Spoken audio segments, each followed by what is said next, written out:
The topic of our Dhamma talk tonight is the art of meditation, or we should say it is the art of Buddha's meditation. So, I am going to talk about the Buddha's meditation. And the first question would be, what is meditation? So, meditation is a simple way of training the mind to calm down, to tame, culture, purify, and develop the mind. And it is very, very beneficial, so everyone should undertake meditation strenuously, as much as possible. And now, another question would be, why should we meditate?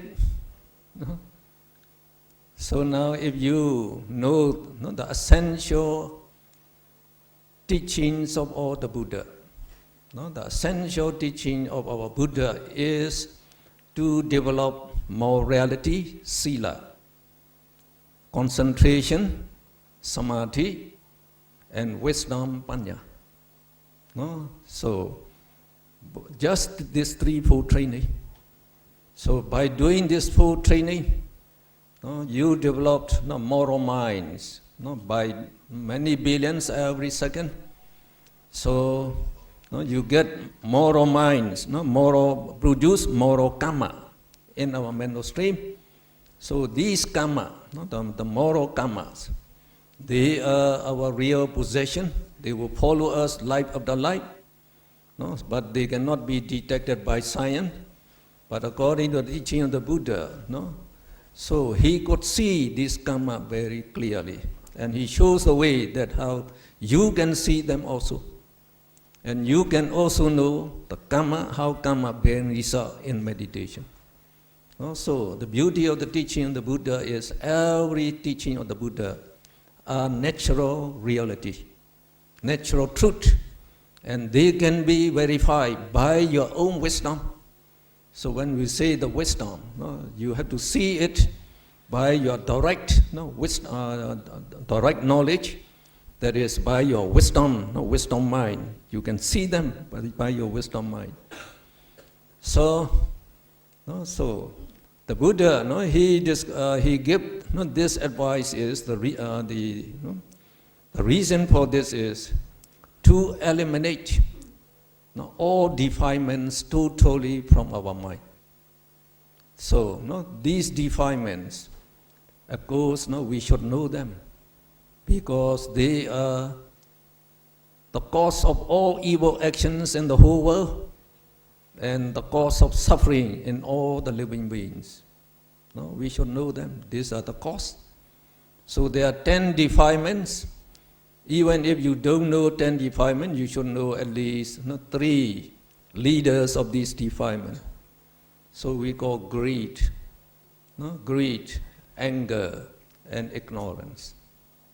Now, if you don't know their qualities and how they act, so you don't think very important to know that.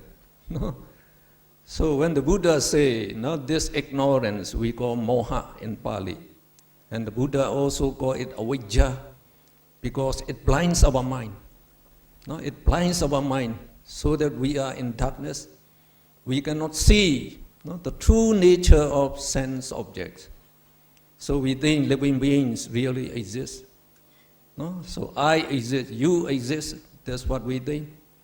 And we also think that, the Chinese actors, actresses are very beautiful. So it is very enjoyable to watch the Chinese movies and even to enjoy the Chinese food, etc. So we call this enjoying sense pleasure. Because the ignorance gives the wrong idea, the wrong vision that the living beings, men, women, I, you exist. So we all become very selfish. All selfish, all human beings. They are selfish. So they are trying to do for their benefit, for their good, even at the expense of the welfare of other people. No? So they will commit evil action like killing, stealing, sexual misconduct, and then lying, cheating, no, etc. So, no, the Buddha said because of this ignorance, no, our minds, no, our minds are not blinded, and we cannot see the true nature of existences, and all living beings, they are made up of ultimate mentality, materialities. So, no, these are described in the Abhidhamma in detail.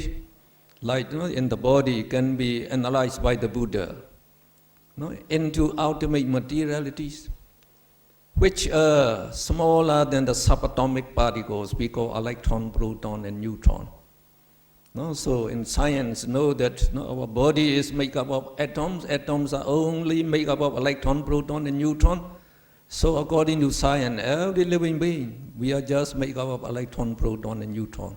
In all the universe, all living beings and animate things are only combination of electron, proton, and neutron. So if you can see to that ultimate level, no living being, no person, no you, no I. No, but the Buddha, he went even deeper than science. He said this electron, proton, neutron are just material groups. They are composed of at least 8 types, 9 types, and 10 types of materiality, ultimate materiality. The Buddha can see up to that ultimate materiality very clearly with wisdom mind. No? So these things cannot be detected by any science instrument. So we can see them, they are arising, dissolving very rapidly. No? Very rapidly. So if they arise and dissolve very rapidly, we say they are impermanent, that is unnatured. And what is not permanent and they dissolve, no? Soon after they arise, they dissolve. So we are being tortured by the dissolution of these, no, the materiality and mentality continuously, and that amounts to suffering. If we can see clearly up to that level, we cannot argue with the Buddha. It is really suffering. And no self, no I, the Buddha said. And he said clearly, no soul, no atta, no jiva, no self, no ego, just as taught in other religions. In other religions. So they cannot see up to this ultimate level. They do not see they are this ultimate level. They do not even see our past existences. They don't know our future existences. No, they don't know that we have been born for many existences already. We are going to be born again and again. They don't know because their minds are blinded by this ignorance. So they teach that God created all living beings. In this life, so you are born in this life. So after you die, you have to wait for Judgment Day in your tomb for millions of years. So they don't know that we are going to be born immediately after we die here. But the Buddha, he knew everything. So I also show you that we have past existence, future existence. I gave concrete evidences in my book, Karma, the Real Creator. So we have every living being have the characteristic of impermanence, suffering, and non-self. And the Buddha, he even add one more, not beautiful, he said. No living being is beautiful. So, you would argue with it. Oh, I'm handsome. My sweetheart is the most beautiful, you would say. But the Buddha said, you don't judge by outside appearance. You analyze the person into 32 parts of the body. Now, Miss Universe is supposed to be the most beautiful lady.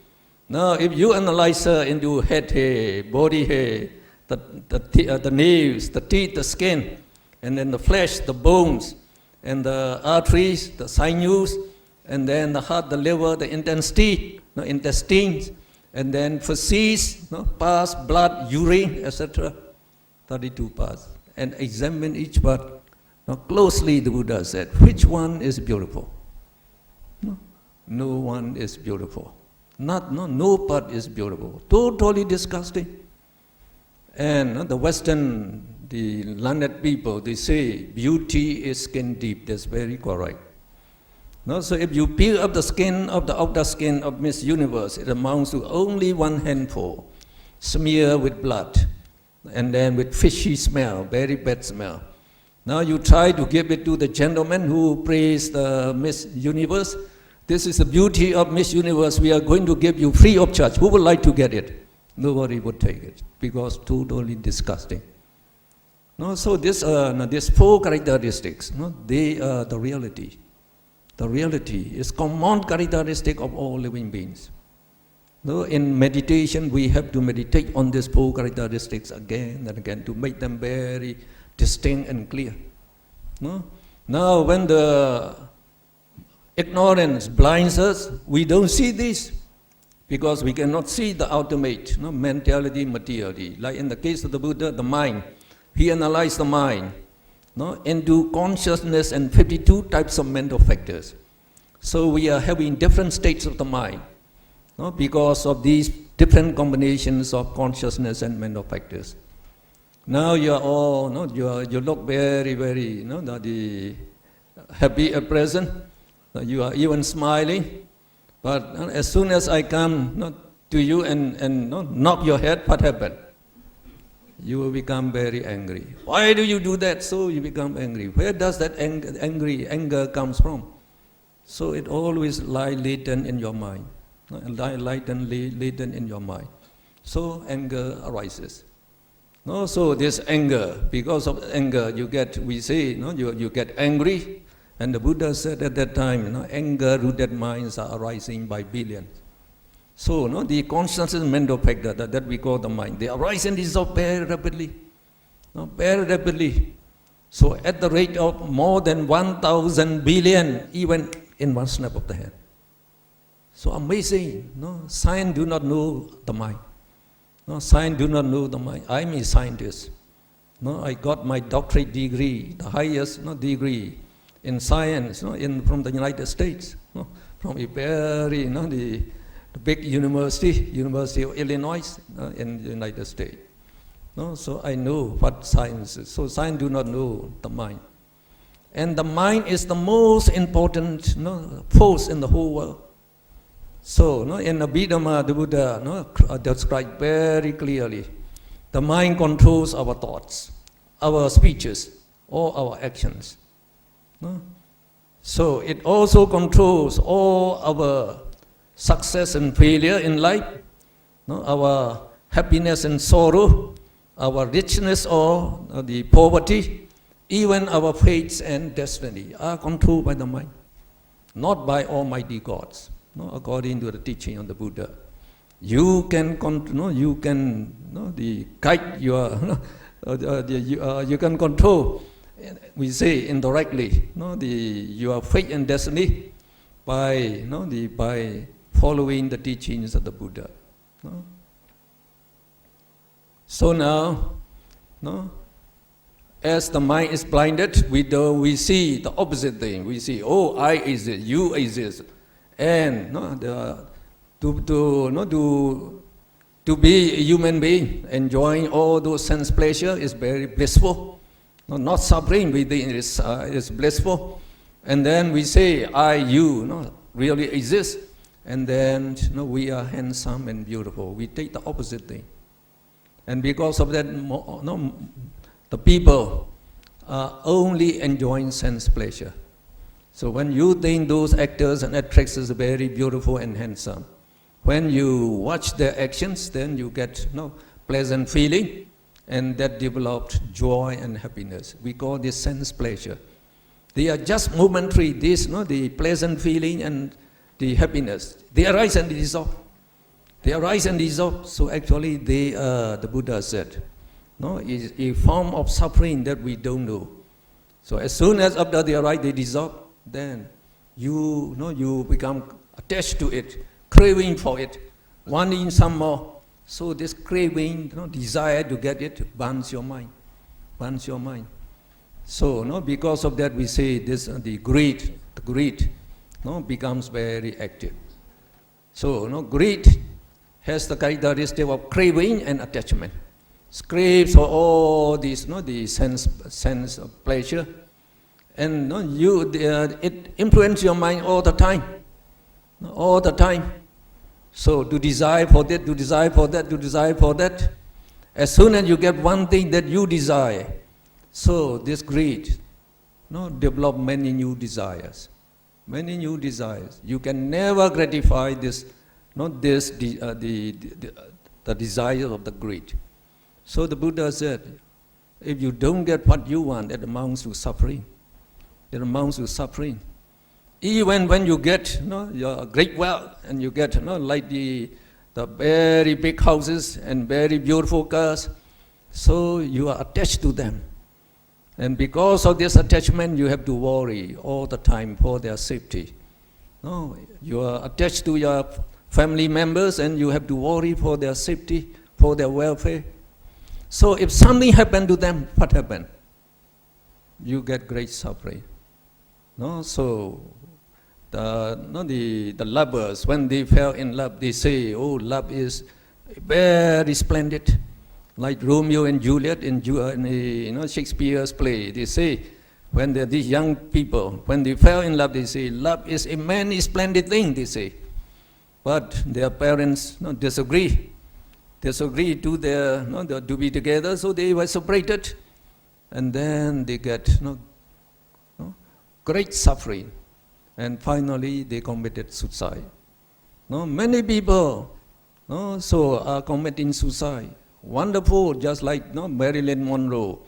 Very beautiful actress. She committed suicide because of this love affair.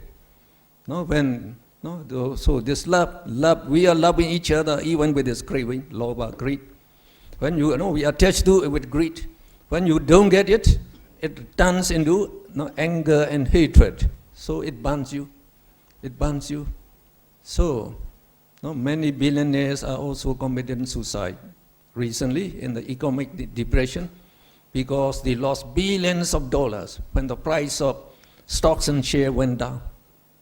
So when they lost billions of dollars and when they are attached to them, so they get so great burning in the mind because of anger and hatred. They committed suicide, many of them. So we read in the journal. So, the Buddha said, so long you have this, the greed, anger, ignorance, you will never be really happy. You will never be really happy. And your mind will not be calm, quiet, because they always agitate your mind. So to want this, to want that, to want that, so your mind is wandering from one sense object to another. So the Buddha, he said in Dhammapada, the mind is very subtle, very delicate, very hard to see and to control. Now, it moves very swiftly from one sense object to another, landing on any sense object that it likes. But the wise should control and tame the mind. Once the mind is tamed and cultured, then it will bring human happiness, celestial happiness, even Nibbana happiness. So, and the best way to control and tame the mind is meditation. Meditation, especially the Buddha's meditation. Because the objective of the Buddha's meditation is to calm down the mind, to culture the mind, and then to purify the mind from those defilements that we call lobha, dosa, moha, stage by stage. So when we understand, it's very beautiful. Now another one. How do we do meditation? How do we do meditation? So actually meditation is very, very easy. Even young children can do it. can do it, you just teach them. If they say you meditating, they would like to meditate also. No, you just ask them, teach them, they can meditate. So as I said, the Buddha, he described 40 subjects of meditation for this taming and culturing the mind, and to purify and to develop that right concentration, samadhi. We call them samatha meditation. So in these 40 meditation, he described the 4 guardian meditation. Guardian meditation that will guard you from internal danger and from external danger.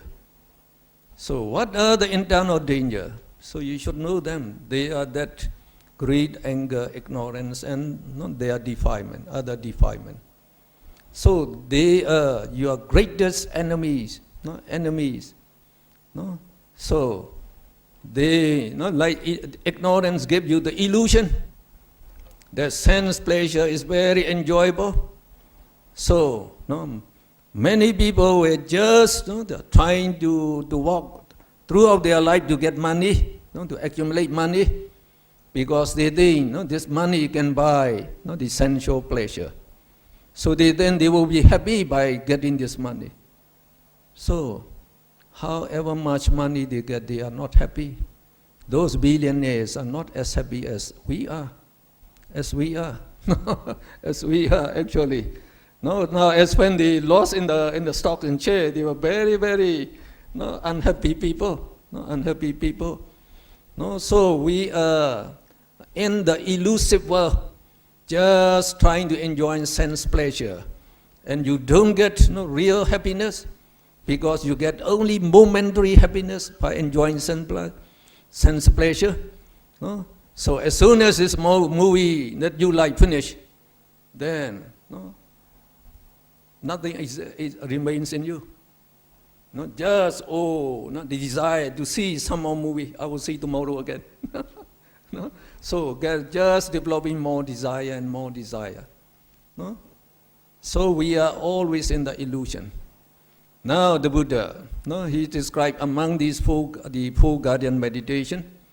So the first one is radiating loving kindness. So for the initial stage of the radiating loving kindness, we can just visualize your mother, your father, your teacher, your sons and daughters, and your relatives, your friends. So one at a time, you just visualize them and just you radiate loving kindness. Sincerely, may my mother be happy and well. May my mother be happy and well, several times. Then you radiate loving kindness to all human beings, to all celestial beings. So we should know that there are celestial beings on earth also. We even have our guardian deities. So guardian deities who like you and they guard you, they try to guard you. And then we also radiate loving kindness to all woeful beings. So when we say woeful beings, they include all animals and all woeful ghosts and the demons and the hell denizens. So if you radiate loving kindness very sincerely, honestly, and very intensely, your loving kindness, reach them. Just like now, scientists are sending the radar to the moon, like all the broadcasting station, the BBC. So they send their message to the moon, to the satellite, and then again they are reflected back to all the world, so that all the world can listen to their broadcasting. The same thing, we can radiate loving kindness to all living beings in the whole world. So we can agree, we can believe that if we sincerely do it, it reach the person that we radiate loving kindness. So what is loving kindness? No, we are talking about that. Do you know what is loving kindness? So in Pali we call mitta, no mitta. So mitta, no, justly, no, we may translate it just as love. But love, no, we are usually loving each other, no, like those lovers. They love each other with greed, no, with greed, lobha, attachment, craving, attachment. And this is not loving kindness. No, loving kindness is very pure love. Pure love, no, with no attachment and craving, no, with no possession, just sincere wish to let all other people, no, to live happily, no, to be well and healthy, to be free from all danger, free from mental pain, and free from bodily pain, and we want them, no, to be prosperous. No? So that is loving kindness. So loving kindness is very beautiful, the most beautiful, one of the most beautiful qualities that we can possess. Like the parents, when they love the children, so they can also love with this loving kindness. Even protecting the safety of their babies at the risk of their lives. At the risk of their lives. So it's very noble, this loving kindness. So in science we say there is action and reaction. So if you sincerely wish loving kindness to a person, that person will return loving kindness to you. So not just by radiating loving kindness, wishing all people to live happily without any danger, then we can also live happily without danger. All the people will love us. Even the animals, they will love you. And the deities, we call the celestial being, they will love you and they will try to guard you. So it's very, very beneficial, the Buddha said. So when we say beneficial, in the teaching of the Buddha, we judge, when we radiate loving kindness, what type of minds are arising.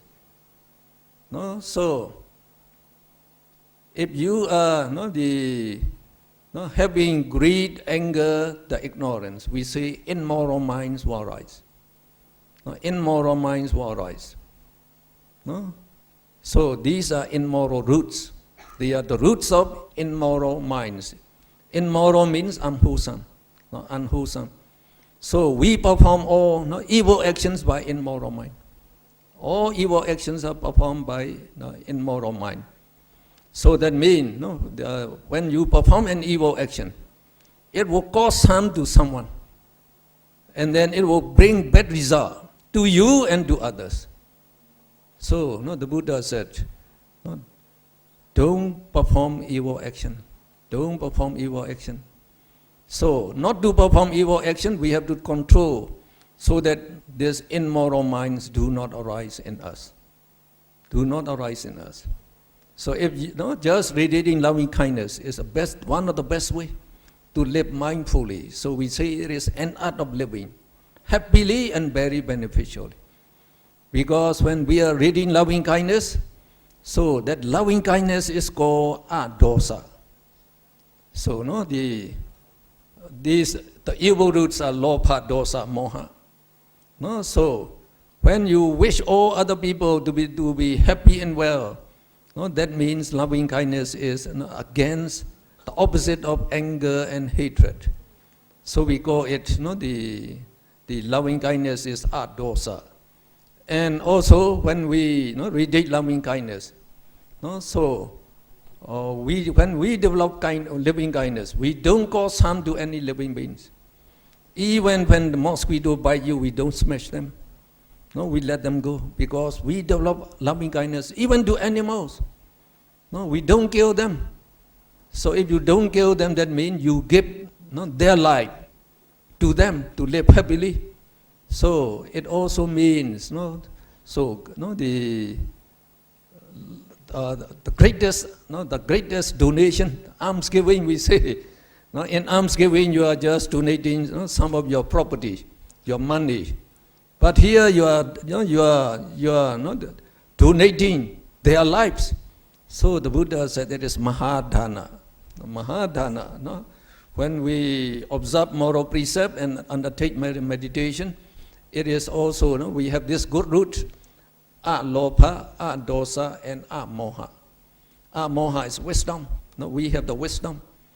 So we develop moral minds by billions every second while we are radiating loving kindness. And if we can radiate very honestly, so they develop very strong karmas, no? Good karma by billions every second. So just imagine if we can radiate loving kindness for 1 hour. How many good karmas that we accumulate? Many, many billions. So each karma is much more valuable than even $1 million. No, because it can produce a blissful existence, either in the human realm or celestial realm. So these good karma by billions, they can produce billions of good existences. So when we see that, it is very beneficial. Now, when you get a lot of money, you are very happy if you can deposit, say $1 million in your bank account. You are very happy. Thinking about that, you are happy. But now, if you are having billions of good karma, much, much more valuable than those billions of dollars, you should be very happy. So we are very happy when we know that now we are getting these merits. We are very happy when we are doing loving kindness. No? So this is just an initial stage, actually. So in daily life, we can practice this. So at every moment, as soon as you wake up from from bed, then you can radiate loving kindness. So all the time while you are washing your face, while you are taking a bath, while you're changing your clothes, while you're going driving, or while you're going to your job, you can radiate loving kindness all the time. So if you can do that, so you are loved by all living beings, by others. We say you become the most beautiful person, the most adorable person, loved by all the people. So where all your prana. So whenever you do the daily, if you do with loving kindness, you are thinking of their welfare, their happiness. So even in dealing, you don't take much profit. So you will just try to give them. So you are having this intention. So all your business will be successful. Then you become very prosperous. So this good karma will produce their result right from here. So the Buddha said, if you want to become very rich and prosperous, to become famous, to become loved by many people, so perform meritorious deed, the Buddha said. This good karma will help you. So then you will live happily in the future life. So if we know that, we should do it. And of course, in the teaching of the Buddha, when he teaches loving kindness, he teaches that we can radiate loving kindness. By this meditation, we can develop up to the third jhana. Up to the third jhana, in the 4 jhana method. We can develop up to the third jhana. So based on this third jhana, if you want to radiate loving kindness to a person, so when we say earlier, when we attain the jhana, the mind becomes pure. The mind becomes pure. And it radiates very bright and penetrative light. So with the help of that light, you can see with closed eyes all the beings and the things in front of you. You can even see far away, all over Singapore. Where's traffic jam? Where's raining? So what is happening there? There's an accident there. You can see. So amazing. You get ESP power. ESP, extra sensory perception. And you have photographic memory. Your memory is very, very good. So if you want to say radiate loving kindness to your teacher, just visualize your teacher. So in that bright light, the teacher will appear clearly as if she is sitting in front of you. So if you radiate loving kindness, it becomes very effective. Very effective. no, just like the Buddha.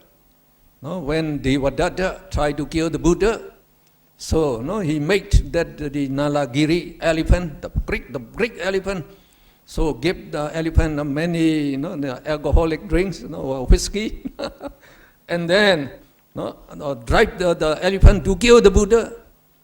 So the elephant was rushing in front of the Buddha, coming to the Buddha, to kill the Buddha.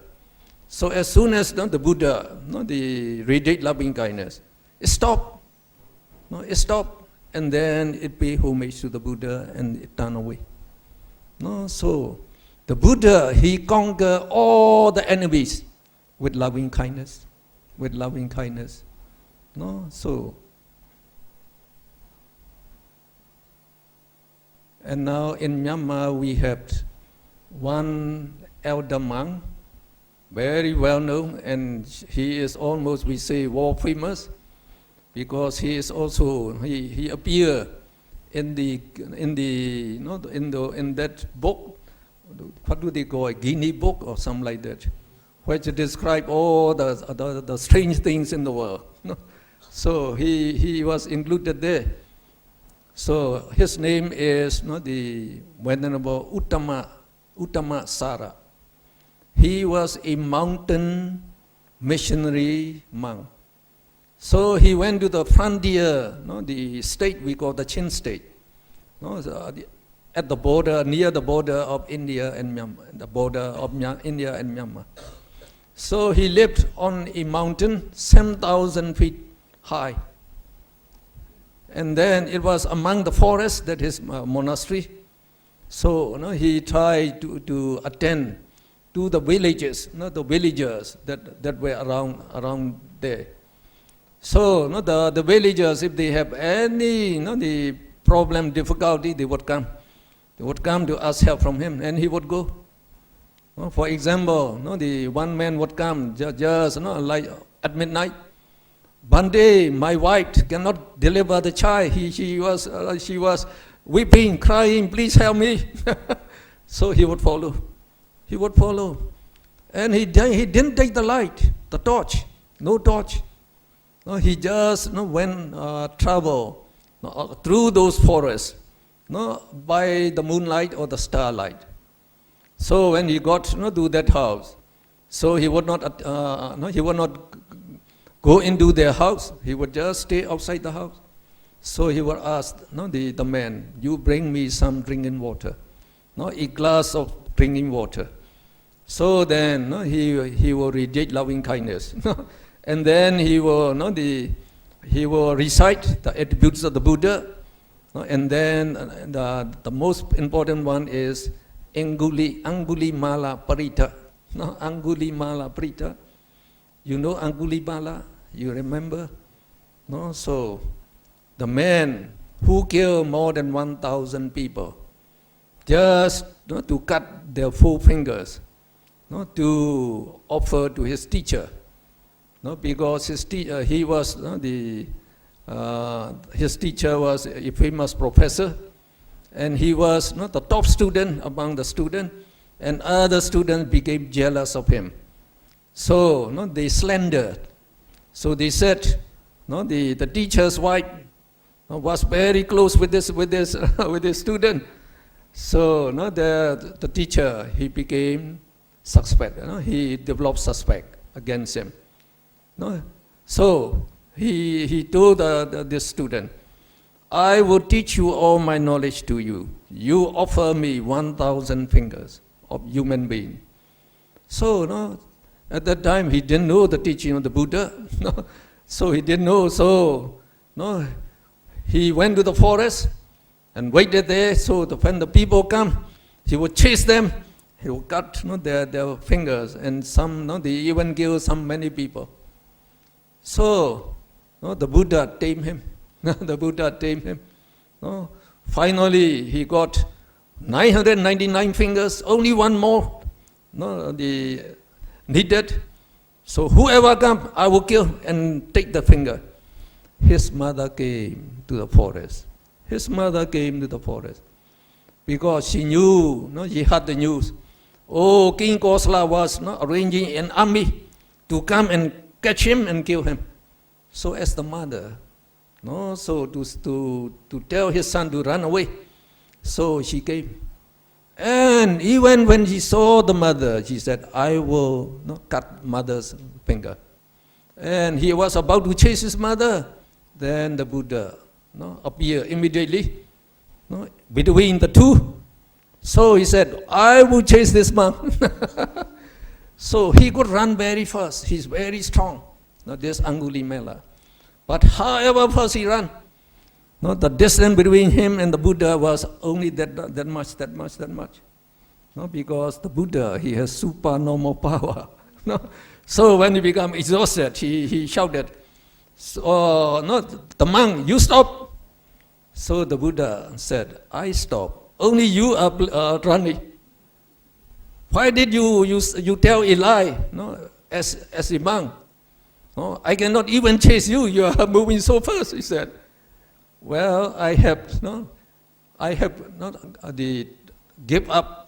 given up all my weapons. I don't kill anyone. So I have eliminated all my defilements.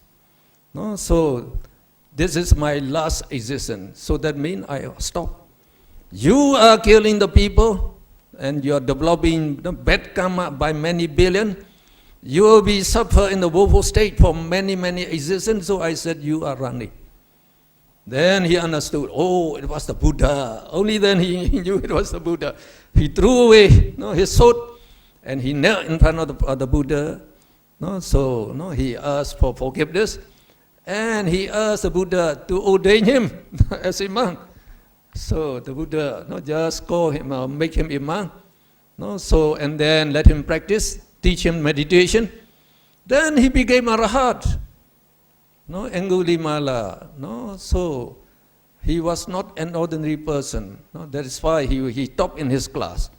But as he didn't know the Buddha teachings the Buddha, he even killed the other people. So when he became Arahat, he went on alms round. So those relatives of the people who were killed by him, so they would throw stones at him, and they would beat him. So he came back bleeding, but he didn't become angry. So when you become an Arahat, in Arahat we say this greed, anger, ignorance, all are eliminated. With the roots are eliminated. So not angry, not angry. Now, on one day when he went on alms round, at a house, a lady could not deliver the child, and she was crying. So he came back to the Buddha, and he asked the Buddha, he wanted to help that lady. So the Buddha taught him Angulimala Parita. So he just went there and asked water, and then just recite them, and then very soon the baby was born. So that is very effective. So even medical doctors in Myanmar, they use the Parita to help their patient who cannot deliver the child. So they would give, they do that. So this the mountain monk, he did that. So after he said, now you give you ask your wife to drink it, half of it, and then try to spray half of it over her body, especially rub the water on her belly. Very soon you can hear the cry of the baby, onge, onge, so already born. So this monk, he was traveling in the forest on that mountain for more than 50 years, he said. 50 years. He never saw even like a snake, or like a tiger and a lion and elephant. So no one, he said. So there will be many snakes and many the centipedes and many these tigers, but they would hide so that I would not see them, he said. Now what did he do is, he radiated loving kindness all the time. As soon as he left his monastery, he started radiating loving kindness. throughout the way on his way. So all the living on this way, so may they be happy and well. So on the all living beings on the two sides, may they be happy and well. And those at the bottom and the upwards, so let them be happy and well. And also the living behind me, because some tiger may chase you from behind. So also radiate loving kindness. So he said he could travel safely. No danger. Wherever he got to, all the people would help him. So you can practice very easy. May all living beings be happy and well. May all living beings be happy and well. Just imagine, it is one of the best ways, accumulating the good karmas by billion, and you will be born in the celestial realm, human realm, for many, many existences. We should do that. It is one of the best form of preparation for death. Preparation for death. If you want to live happily, try to meditate this. And the second one, what the Buddha taught is Buddha Nusti, reflecting, recollecting the attribute of the Buddha. So there are 9 attributes that we, some of you may chant every day, like us we chant every day. Isipito Bhagava Araham Samma Sambuddho Vijjacharana Sampanno. So usually we choose Araham.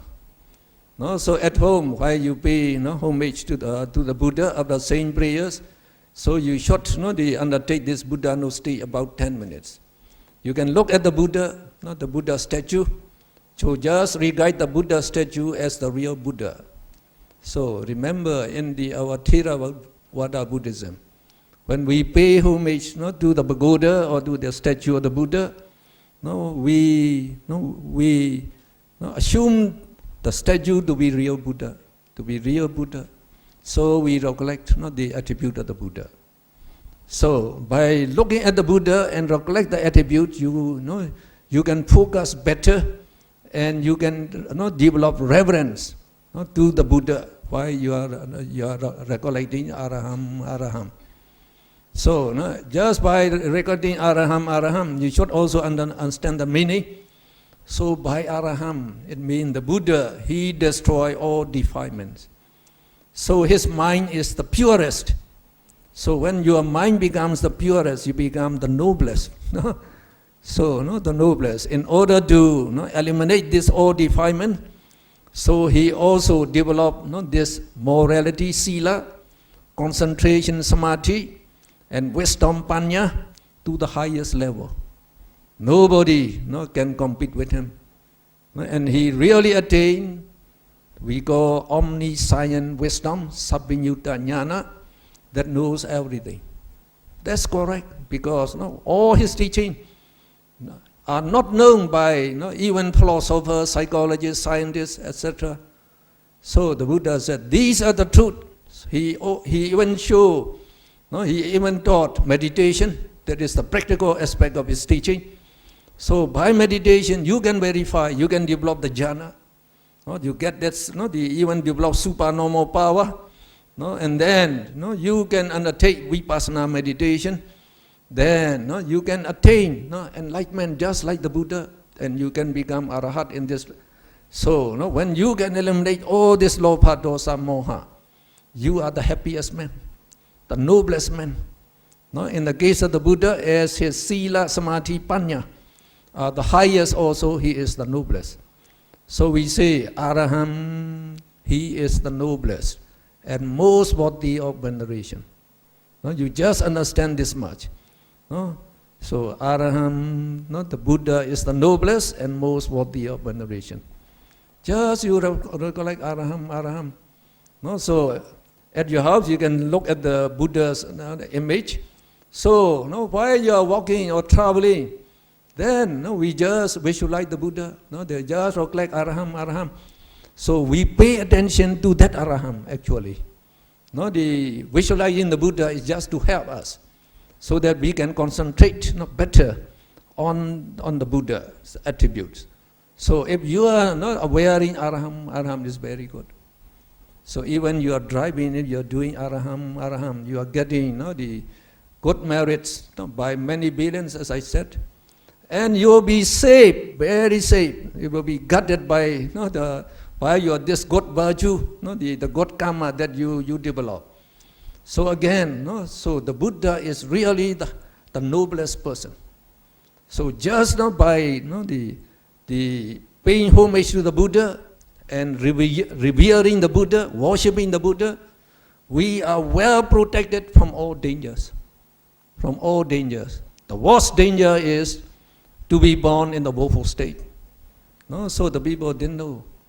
When they are just enjoying sense pleasure, they don't get real happiness and they don't know when they die, they will be born in the woeful state. Many people were being born in the woeful state. The Buddha, he could see them. So he could also teach you the supernormal power we call divine eye. You can see those who are about to die, dying people, we say. And those who are born, being born.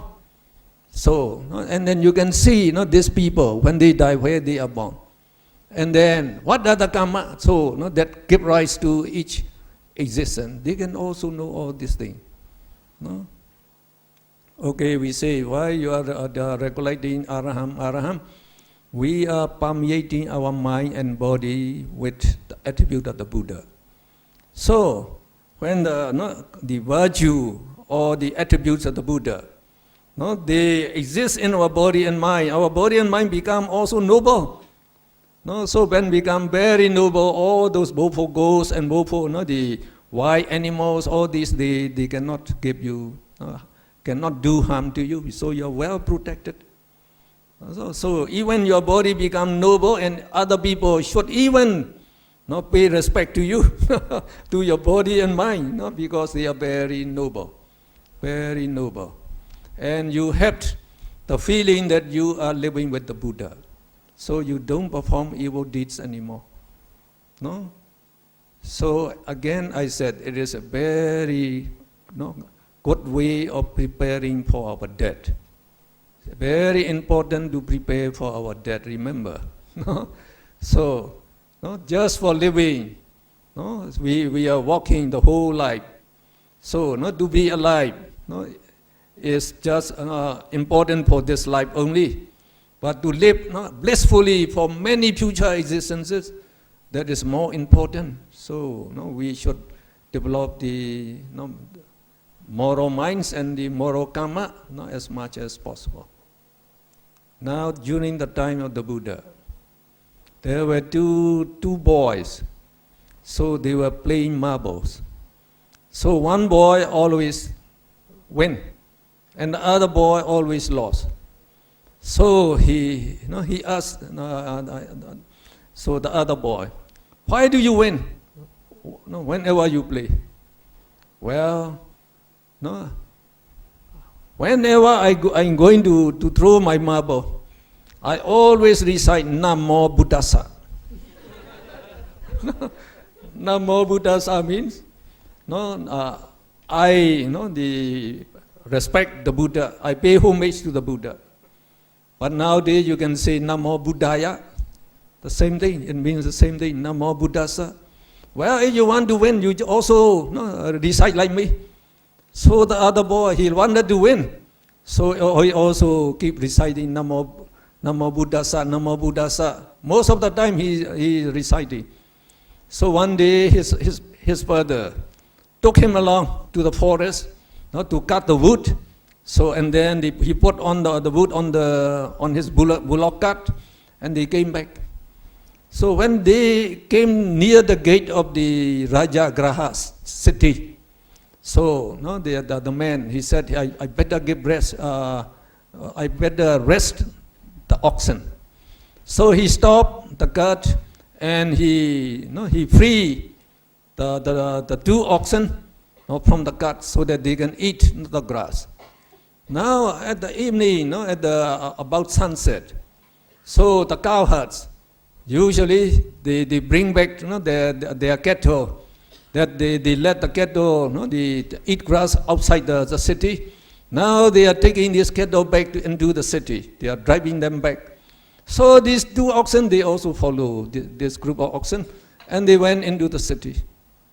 So, when the man, he wanted to continue his journey, he could not find his two oxen anymore. So he put his son on the cart. He said, "You stay here. I will go home." So our oxen must go home. I will take the oxen, I will come out. So he went inside and he got the oxen, but when he came, the city gate was closed. It cannot be opened. So the boy was left alone. So outside the city. And outside the city, as the boy was very hungry, and he was waiting, and the father didn't come. So he cried. And then finally, he fell asleep. So two ogres, they eat the human flesh, the ogres. So they came out, they went around to find food. So one of them saw the boy on the cart. "Now I saw my food. Now I will have a very good food now," she said. So his other companion stopped him. "You cannot eat this boy. He is the Buddha's son." "Well, whether it's the Buddha's son or not, I don't care. I will eat." So he came to the cart and he pulled the leg of this boy. So as soon as he pulled the leg, the boy woke up. So as he used to recite, "Namo Buddhassa," he recited. So now it becomes very powerful. Just reciting Namo Buddhassa, except he is producing heat wave, very strong heat wave. So the heat wave goes into the chest of the ogre. The ogre, he fell back. Then he said, "Oh, my chest is burning. My companion, please help me. "Well, I told you he is the Buddha's son. You cannot kill him. Now you have already insulted him. So he is very hungry. You went to Bimbisara's palace and try to bring food to him." So the ogres, they belong to earthbound deities. So they have the power to fly in the air. So he immediately went to the palace and he took a bowl of food. So in the gold cup used by the king, he brought that, and then he woke up the boy. He took the form of his father, and then he woke up the boy, and then he feed the food. So after finishing, the boy slept again.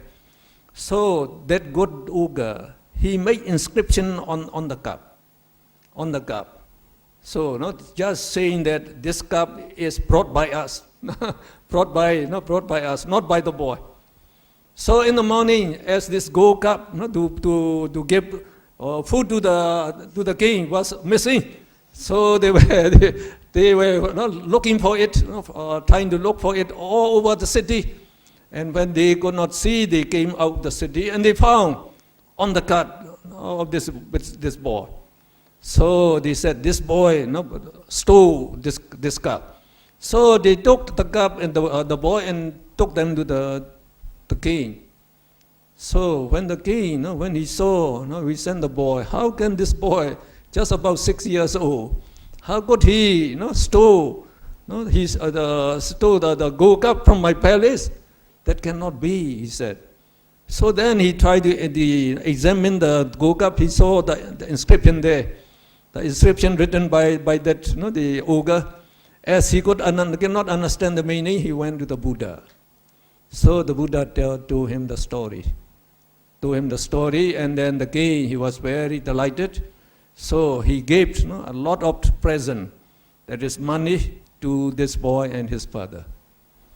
So Namo Buddhaya, Namo Buddhassa, very, very beneficial. So why we are doing meditation, remember, we are developing moral minds by billions. So and moral karmas by billions. This moral karma, these karma, they bear result from this existence. Just like this boy, he was guarded from all danger. And then the king gave them a lot of money, so they became rich. So we should practice meditation. It is an art of living happily and very beneficially. And it is, as I said, a good preparation for death. At the time of near death, as we have been meditating just like this boy, this boy. So as soon as he woke up, Namo Buddhassa. So the same thing. When we are about to die, we remember to reflect Namo Buddhassa, then we shall be born in the blissful realm. Now I like to go to Anapanasati, the mindfulness of breathing. So as I said, it is the foremost meditation subject. And the Buddha said it is a meditation subject by which you can live very happily and very peacefully. This meditation subject is very powerful. It can drive away the evil thoughts that arise in your mind very instantly. So the Buddha said, just like the dust in the summertime, when the carriages went on the roads, so there were dust, the dust came up. And if you have the unseasonal torrential rain, just like in Myanmar and in India, we have the summer season, and then the rainy season, the cold season. So in the summer, no rain usually, but sometimes we have unseasonal torrential rain, because of some storm someday. So then we have then all these dust will be subdued immediately. The same thing the Buddha said. If the evil thoughts arise in your mind, so the unbeneficial thoughts, all the thoughts you have been thinking all the time, so you can drive them away. They can be pacified immediately by this meditation. So this meditation, the mindfulness of breathing is very, very easy. So we are breathing all the time. Though we are breathing all the time, we don't pay attention to our breaths. So to our breathing, we never pay attention. So you don't need to find any other meditation subject, just like in the Buddha's meditation subject. These are easily available. So there are 4 steps in undertaking this mindfulness of meditation. The mindfulness of the in-breath and the out-breath. So the Buddha here advised us to go to a place where it is secluded and you are not disturbed by other noises or other people. And then you sit comfortably. You can sit comfortably, like in the case of the Buddha. They used to sit just like cross-legged. So, and we found that if you can sit cross-legged, you can sit for a long time. Up to 2 hours, 3 hours, 4 hours, even the whole day. You can sit, it's very good balance. So especially if you sit on the floor like you are sitting now, you can use this foam, the cushion. But if you sit like that, you don't need to be afraid, to worry of falling down. So if you sit on the chair, you may fall down when you are sleepy. So some people, they become sleepy and they fall down. But on the floor, no need to fall down. So like in the Buddha, he even sat on earth. They would take just like a leather mat. So just sit on that. Or sometime he tried to, he can get some grass, so he just sprays the grass and then he would sit on that. So, and the Buddha said noise is a great disturbance to meditation. So that's why he say better try to take a quiet place and a secluded place so that you will not be disturbed.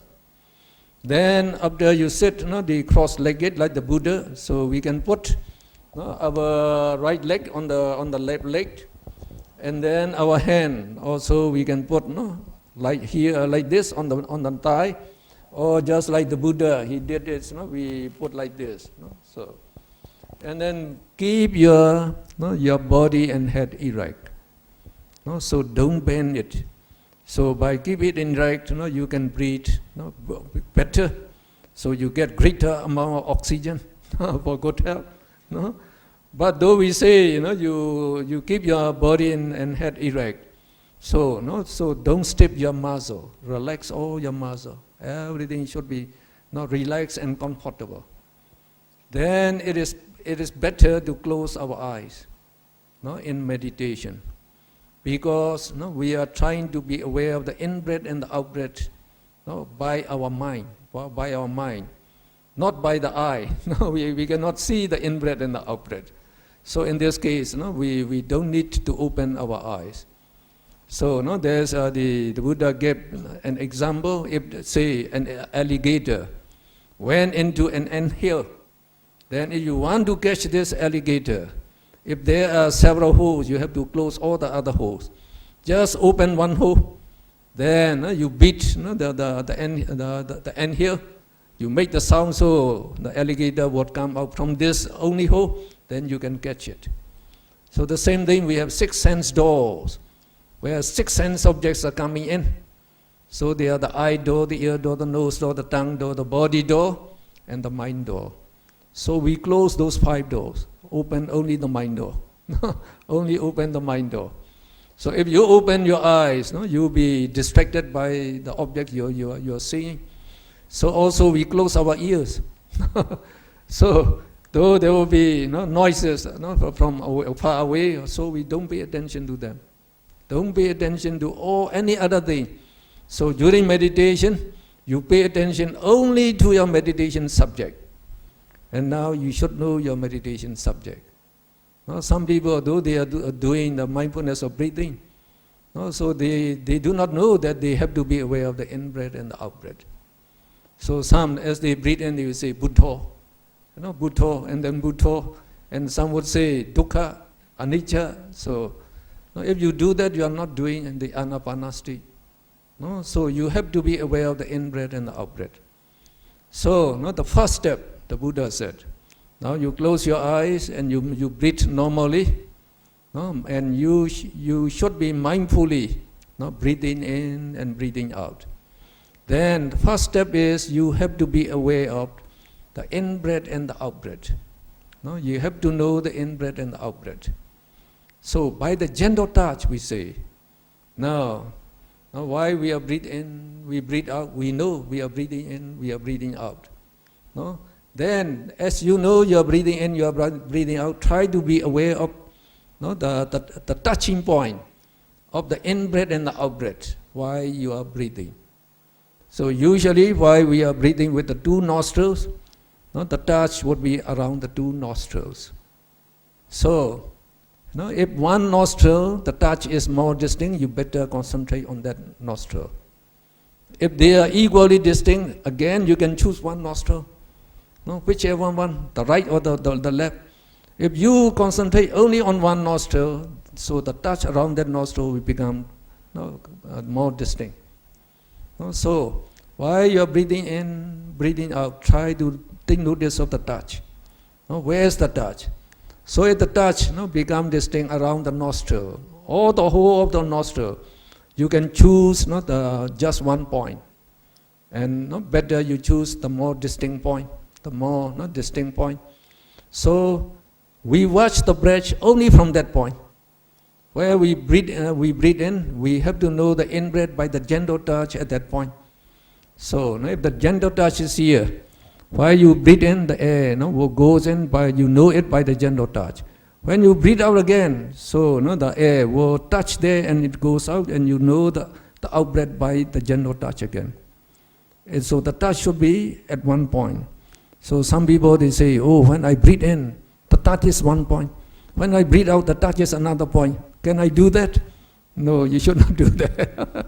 It should be at one point. The idea is to develop one-pointedness of the mind. That is we say, concentration is to concentrate the mind, to at one point. So that we try to focus at one point.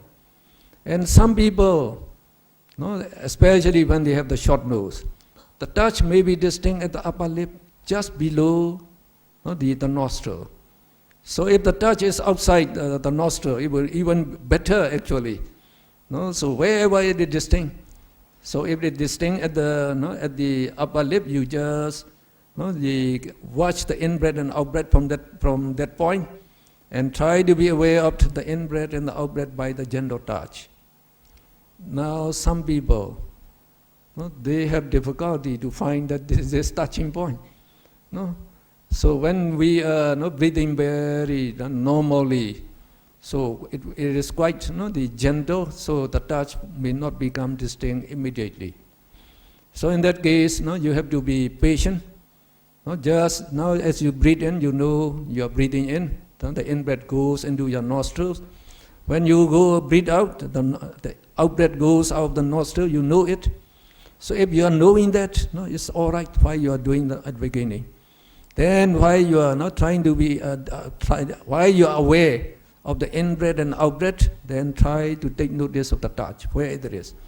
So slowly, when you gain mindfulness, your mindfulness is better, and you can concentrate your attention better, then you can be aware of the touch. So even then, if you cannot be aware, you may breathe a little deeper at the beginning. When you breathe a little deeper, the touch becomes more distinct. So even if there is not distinct, so we advise you to put your finger in front of your nostrils. So when you breathe in and breathe out, you can see the air, the in-breath and the out-breath touching the hand, touching the finger. So just like the touch on your finger, the touch should be on your nostril, on the nostril or at the upper lip. Will you try now? Now you can close your, you just sit erect, So if you don't want to put the legs together, you can put the legs apart, parallel with each other. So you can do any way. For me, I like to put my leg first, one above another. So when it becomes painful, we are allowed to change our posture. We can just put this leg down, parallel, so to remove the pain. Okay, try close your eyes. Close your eye and breathe normally, and try to know the in-breath and the out-breath. And now just you watch your in-breath and out-breath. And while you watch your in-breath and out-breath, try to be aware of the touching point of the in-breath and the out-breath. So the touch may be either around the nostrils or at the upper lip, just below the nostril. So you have to be patient if they are not distinct. So if not distinct yet, so I said, you can breathe a little deeper, a little harder to make the touch more distinct.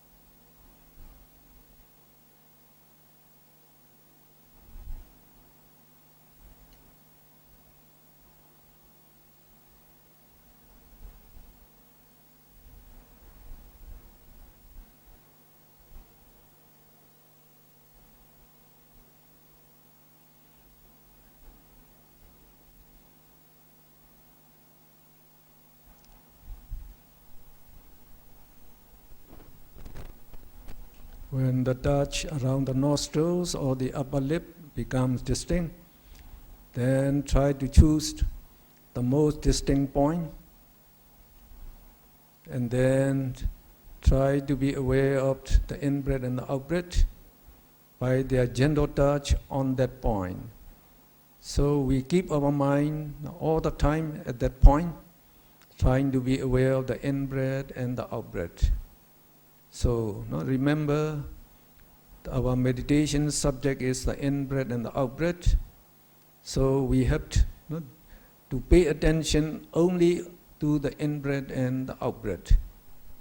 So we don't pay attention to the touch.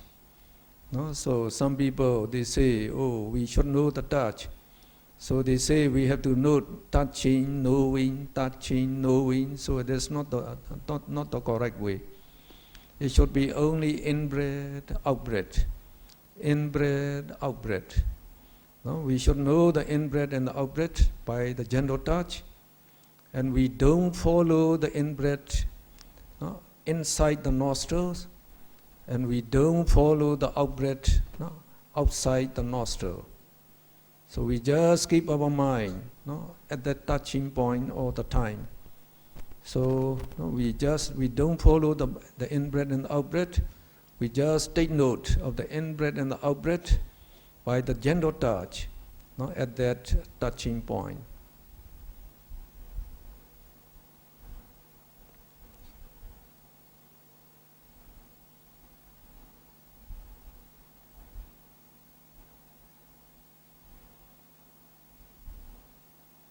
Now, if you know the touch, so just try to be aware of the in-breath and out-breath at that touching point without following the in-breath and the out-breath. And don't allow your mind to wander away to external objects. If the mind wanders away, you have to bring it back. And then just focus on the in-breath and the out-breath. And for the same reason, if any pain arises at any part of the body, we don't pay attention to the pain. We ignore it, we tolerate the pain, and then we just increase our attention on the in-breath and the out-breath. So if we can focus our mind very well, as the mind can be aware of only one thing at a time, then we don't know the pain anymore. The pain will disappear. But in case the pain becomes unbearable, then you can change your posture to relieve the pain. You can change your sitting position, but you should do it very gently. So while you are not trying to change your posture, so don't give away your awareness of the in-breath and the out-breath. You should be aware of the in-breath and the out-breath all the time. So while you are taking note of the in-breath and out-breath, with a little attention, you can change your posture. So just keep on meditating on the in-breath and the out-breath. And usually, our mind is not calm and peaceful at the beginning, because the mind has to be, it is used to be the wandering from one sense object to another. So it will not be calm and peaceful. So if you find your mind to be restless and wandering away, so the great commentaries, they advise to use the counting method. So by the counting method, we count the breath. So we count in this way: we breathe in, breathe out, we count 1. Breathe in, breathe out, count 2. Or you can say, in breath, out breath, 3. In breath, out breath, 4. So you should count not less than 5 and not more than 10. So the Pauk advises to count up to 8. We take the middle point between 5 and 10, and we count up to 8 in respect of the Eightfold Noble Path. The Eightfold Noble Path is the middle part. It consists of this threefold training, the training of morality, training of concentration, and training of wisdom. We are practicing this threefold training while we undertake meditation. So usually, before we undertake meditation, we take 5 precepts or 8 precepts first, and then we meditate. So while we meditate, our morality will remain pure. Will remain pure while we are meditating. So it is the best way to keep our morality pure. And then we do this meditation. Actually, it is included in the training of concentration. So we are trying to concentrate our mind slowly. So we count 1 to 8, 1 to 8 again and again. So you should make the resolution that you will not allow your mind wander away during the count from 1 to 8. After you complete one count, you start from 1 again, 1 to 8, 1 to 8. You should not label the breath, like in-breath, out-breath. You need not label the in-breath and the out-breath. So you have to be aware of only the in-breath and the out-breath. And then you count 1, in-breath, out-breath, count 2. So only if you cannot meditate without labeling, and you think it is better for you to not to label in-breath, out-breath, then you can do it in the beginning. So in-breath or out-breath, or you can say in, out, 1, in, out, 2. So when you can count without labeling, it will be better. Just breathe in, breathe out, count 1. Breathe in, breathe out, count 2. So you count up to 8, again and again. So you go on meditating until you can concentrate your mind on the in-breath and out-breath for half an hour to 1 hour continuously. Then we say, you succeeded the first step of the mindfulness of breathing. Then you can just go on meditating, just go on. While you close your eyes and while you listen to my talk, you can also be aware of the in-breath and the out-breath. Now when you can, you succeed at the first step, then you should go the second step. The second step, the Buddha said, when we breathe in long, we should know that we breathe in long. And when we breathe out long, we should know we breathe out long. And also when we breathe in short, we should know we breathe in short. And when we breathe out short, we should know we breathe out short. That means we have to be aware of the length of the breath, whether it is long or short. So we have to take note of the length by the duration, not the time duration taken by the breath. So when we are breathing very quickly or quite fast, then we just take the breath to be short. When we are breathing slowly, then we can take the breath to be long. So we have to be aware of the in-breath and the out-breath just as the first step. Just keep on to be aware of the in-breath and the out-breath. And intermittently, just try to know whether it is short or long. So just that. So if you can be concentrate very well on the in-breath and out-breath in the first step, now you can do it very well in the second step also. So when you can do it very well, you can go to the third step. So in the third step, we have to be aware of the whole in-breath and the whole out-breath. So we should, the Buddha said, now you make the determination to breathe in, so that you will know the beginning, the middle, and the end of the in-breath. And also when you breathe out, try to be aware of the beginning, the middle, and the end of the whole out breath. So when we say the beginning, the middle, the end, we just mean that you should be aware of every part of the whole breath while you breathe in and you breathe out. Now you open your eyes now. You try to look. So we say the touch point is here. So when we breathe in, so at first we don't pay to the length of the breath. We just pay attention to the in breath and the out breath. So just by watching the breath at this touching point, we know that the breath goes in and the breath goes out by that gentle touch. Now in the second step, we say you should also take note of the length of breath occasionally. So that means when you breathe in short, you know it is short.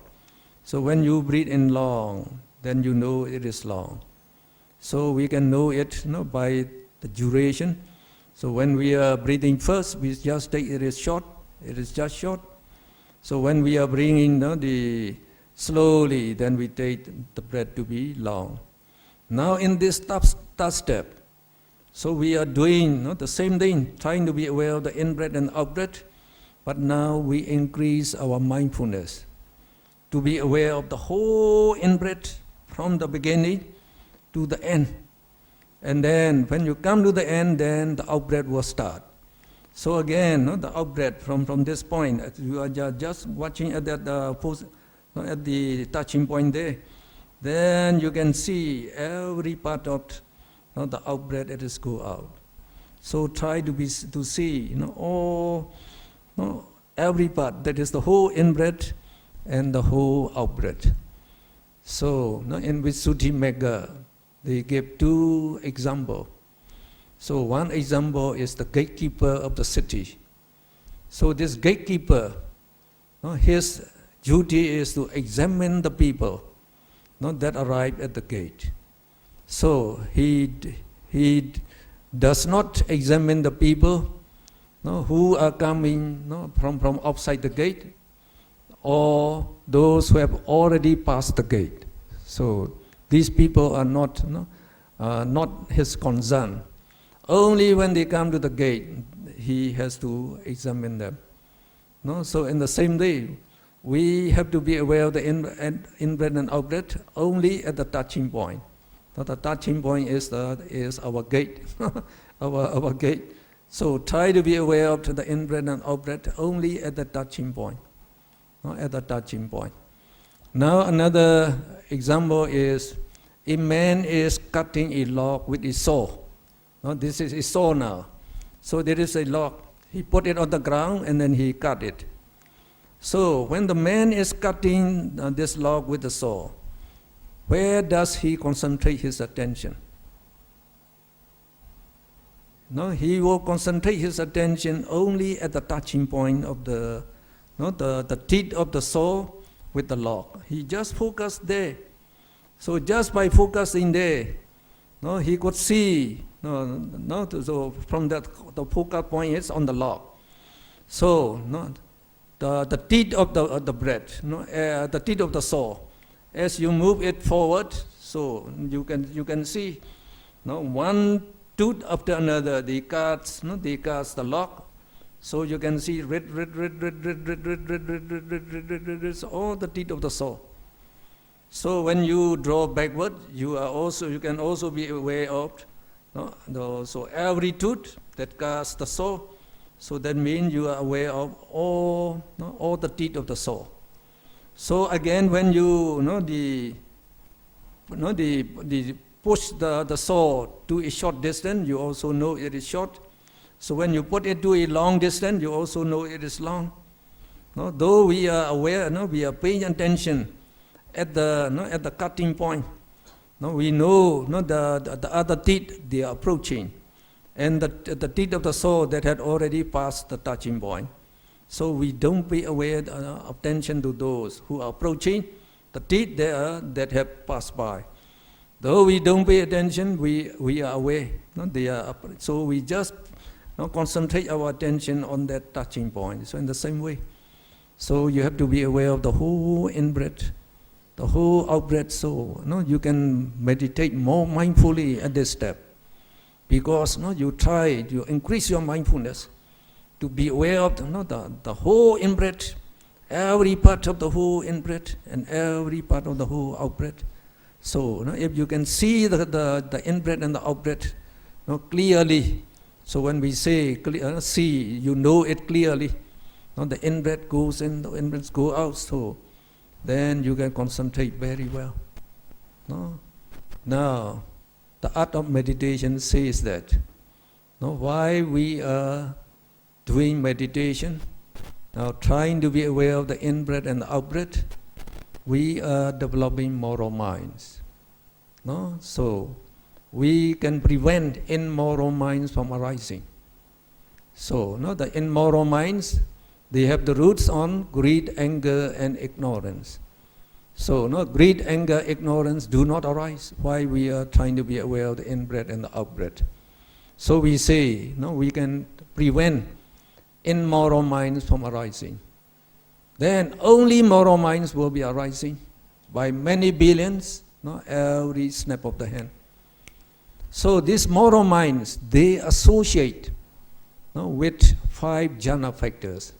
These are mental factors, mental factors that associate with consciousness. So the 5 jhana factors, so they are neutral mental factors actually. So we call them vitaka, initial obligation.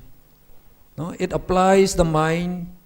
It applies the mind on that meditation subject, that is the in-breath and the out-breath. So when we are trying to concentrate on the in-breath and the out-breath, so vitaka is applying the mind on the in-breath and the out-breath. And the next one is vichara, we call it is sustained obligation. It sustains the mind on that in-breath and out-breath by examining this in-breath and out-breath again and again. So it keeps the mind a little longer to remain on the in-breath and out-breath. And the third one is piti, joy. Joy. So the joy, so it will accompany with this moral mind. So as we keep on meditating, these jhana factors, they become stronger and stronger. Stronger and stronger by repetition effect, we say. So in Patthana, when we say in Patthana, there's repetition effect. So they become stronger and stronger. So when they become stronger, vitaka applies the mind. So again, vichara sustain the mind there, and piti, joy, become more and more joyful. So when you are joyful, that means you are happy to be there. Then you want to live there longer. So this piti, when it becomes strong, it also makes the mind to stay on the in-breath and out-breath longer. And the fourth jhana factor we call sukha. Sukha is pleasant feeling. Pleasant feeling. And when piti becomes strong, then the Buddha said, piti will give rise to tranquility. And tranquility will give rise to this bliss. So sukha will also become strong and strong. So as you keep on meditating, now when piti sukha becomes strong, you are very happy. Doing meditation will be very joyful. So at the beginning we are already happy because we know we are developing moral minds by billions, and we are getting moral karmas by billion. So that means we are getting billions of dollars every second. So we should be very glad, very happy. And then the fifth one is we call ekagata. Ekagata means one-pointedness. So finally, this ekagata is the mental factor that unites consciousness and all mental factors. Like when we are developing moral minds, moral mind associate with 33, up to the 33, the beautiful mental factors. So it unites consciousness and mental factors together and harmoniously unite them and keep them fixed on that, the one point, that is in-breath and out-breath at the touching point, at one point. So we call this samadhi, concentration actually. This ekagata, mental factor. So while we are meditating, they will becoming stronger and stronger. And at the same time, the Buddha said, we are fighting against those defilements. Those defilements, if we do not do meditation, then they usually occupy the mind. They always overwhelm the mind. Since we were born, from the young baby, so these, the defilement, they all already arise in the mind. They overwhelm the mind all the time. So the people are just happy enjoying sense pleasure. They don't know, when they are enjoying sense pleasure, they are enjoying with immoral minds, developing immoral karma, and when they die, they have to be born in a woeful state. They don't know. And they think also when we they enjoy sense pleasure, we also have piti sukha. Because the immoral mind also associate with piti sukha. So when we enjoy the movie, so we get the joy and happiness. But this piti sukha now is accompanied with this greed, anger, ignorance. They are the hottest fires, the Buddha said. So the hottest fire, so we don't know the hottest fire yet. Only when we lost our beloved one, then we find that, our mind is burned by them, so we cannot bear anymore. And those people, they committed suicide, many of them. So actually, it is not real happiness, the Buddha said. And another point is, soon after they arrive, they dissolve. Just momentary, the joy and happiness arise, just momentary. So when we don't get it, it is suffering.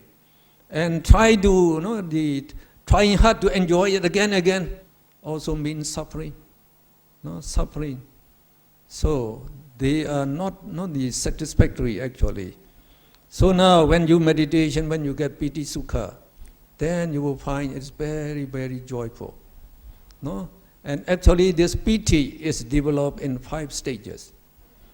So it is in the Abhidhamma we also describe it. Piti, the joy, is developed in 5 stages. I first undertook meditation in the Mahasi Center. Mahasi Center. So the Mahasi method is they ask you to be aware of the rising and falling of the body, the belly. But anyway, if you are focusing on that, you are also developing moral minds. So if you have moral mind, you also have these jhana factors. So these jhana factors, they also become stronger and stronger. And then this joy will be arising. And we don't know, the joy is arising, we don't know. So only after meditating, say about 5 days. So when I walk to the meditation hall, I got the thrill of joy. So very, very often. So we call it Khuddaka Piti. They call it the thrill of joy that causes the flesh to creep, as if your body hair stand up. When you get great joy, you get so we call it the thrill of joy. So I get that very often. So normally we don't get that. Why? I don't know. But only when I study Abhidhamma, I know it is the thrill of joy. And now, after 2 days, so this thrill become longer. So we call it the instantaneous joy. We call it now. We call it Khanika Piti. So it is just like electricity flowing from your forehead up to your toe. You get the thrill for a long time. It's very nice. You get it again and again. So, now only in Abhidhamma I know it is they call it instantaneous joy. And then after about 2 days, then they call it the flood of joy. The flood of joy is like the tides, the beating on the shore. So when you ride a boat on the tides, how do you feel? So when the tides come in, you are lifted up. When the tides recede, you fall back. So you get the same sensation. While you're meditating, you are thinking your body is rising and falling. Rising and falling, going up and down. Just also the people meditate, many meditators, other meditators, they also have. So they say, oh, now I am writing a book on diets. No? So very nice feeling when you get that. No? So meditation become very, very joyful. And after, say another 2 or 3 days.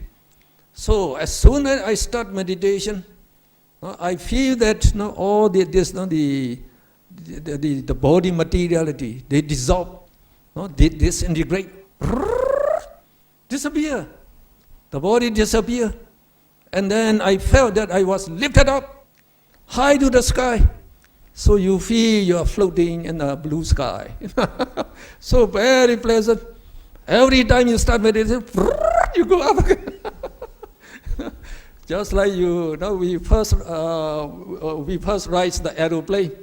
So when the aeroplane takes up, so you get that feeling similar to that, a little similar to that.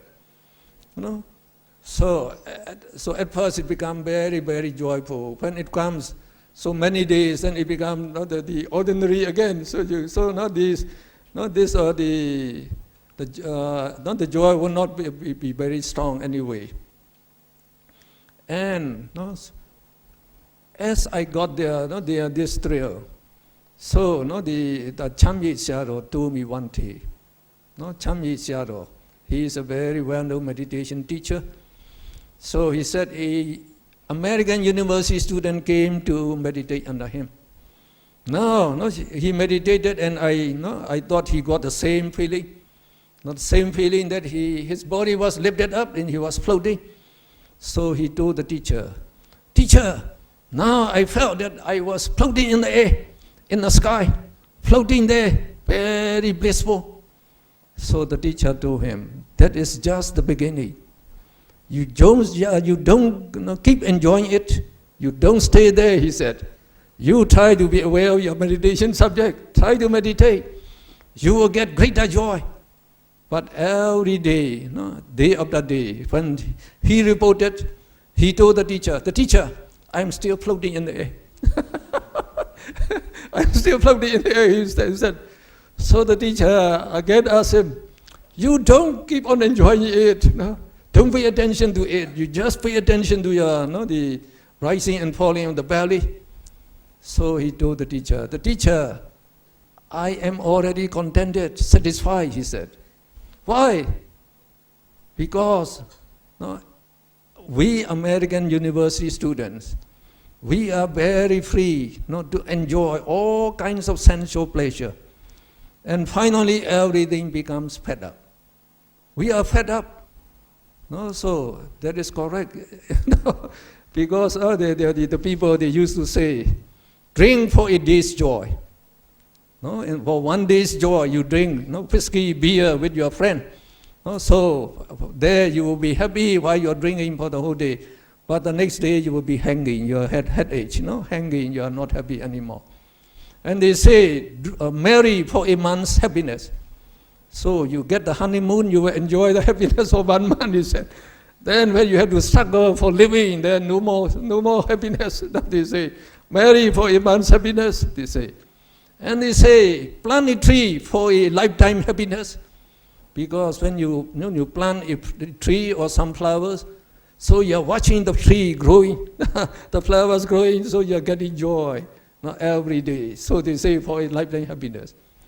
So I told them, try to take meditation for all-time happiness and for the greatest happiness, actually. So this American student.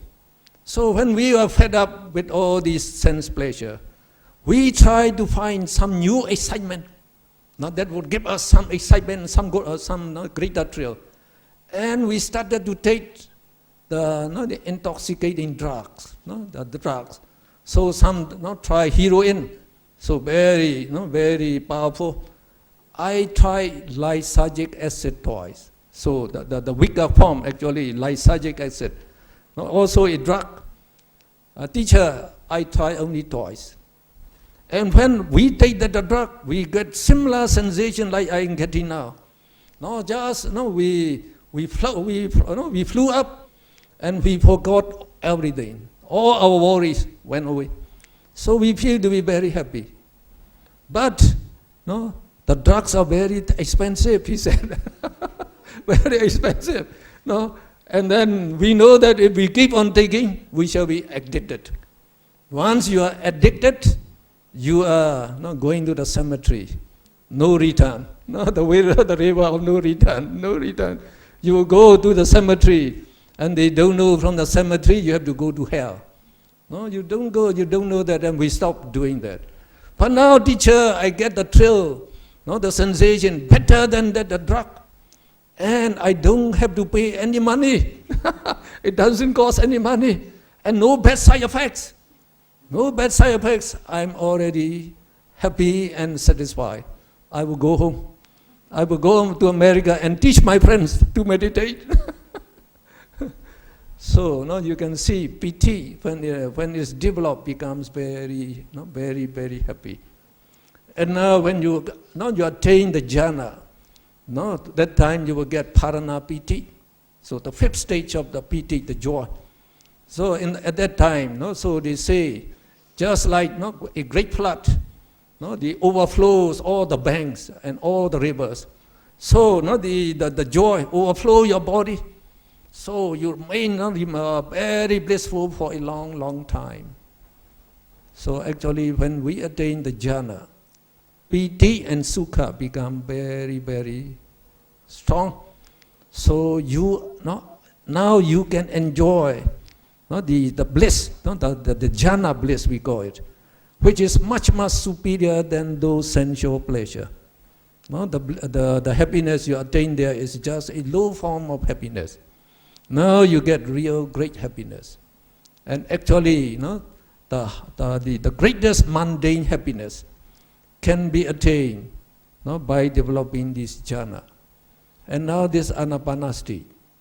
If you could do correctly, as taught by the Buddha, you can develop full rupa vajra jhana. Full rupa vajra jhana. So we are very happy now to have the teacher who could teach us correctly, to meditate as taught by the Buddha. So now we have the Pauk Meditation Center. Now Pauk Sayadaw, he could teach all this meditation as taught by the Buddha, all the 40 types of meditation, and also vipassana in detail, as described in Visuddhimagga, and as we learn in Abhidhamma. Now every detail you can meditate, you can see here. So this meditation center is open all every day, all the year round you can come and meditate. And we have a resident monk here also by Venerable Aukansa. So he graduated in meditation, he is a teacher, very good teacher, so he can guide you. And even our Pauk Sayadaw is upstairs. He is here now. He is here now. So he is traveling worldwide now. Worldwide. Every country is welcoming him, inviting him. Because to learn this type of meditation is not easy nowadays. Many teachers, they don't teach this the Buddha's method anymore. As they cannot teach this method, so they are teaching their teacher's method, their own method. So in their own method, you cannot develop the jhana. So here you can develop the jhana, up to the fourth jhana. So we say when the jhana factors, when they develop, they suppress those defilements. And the Buddha said there are 5 hindrances. They are defilement.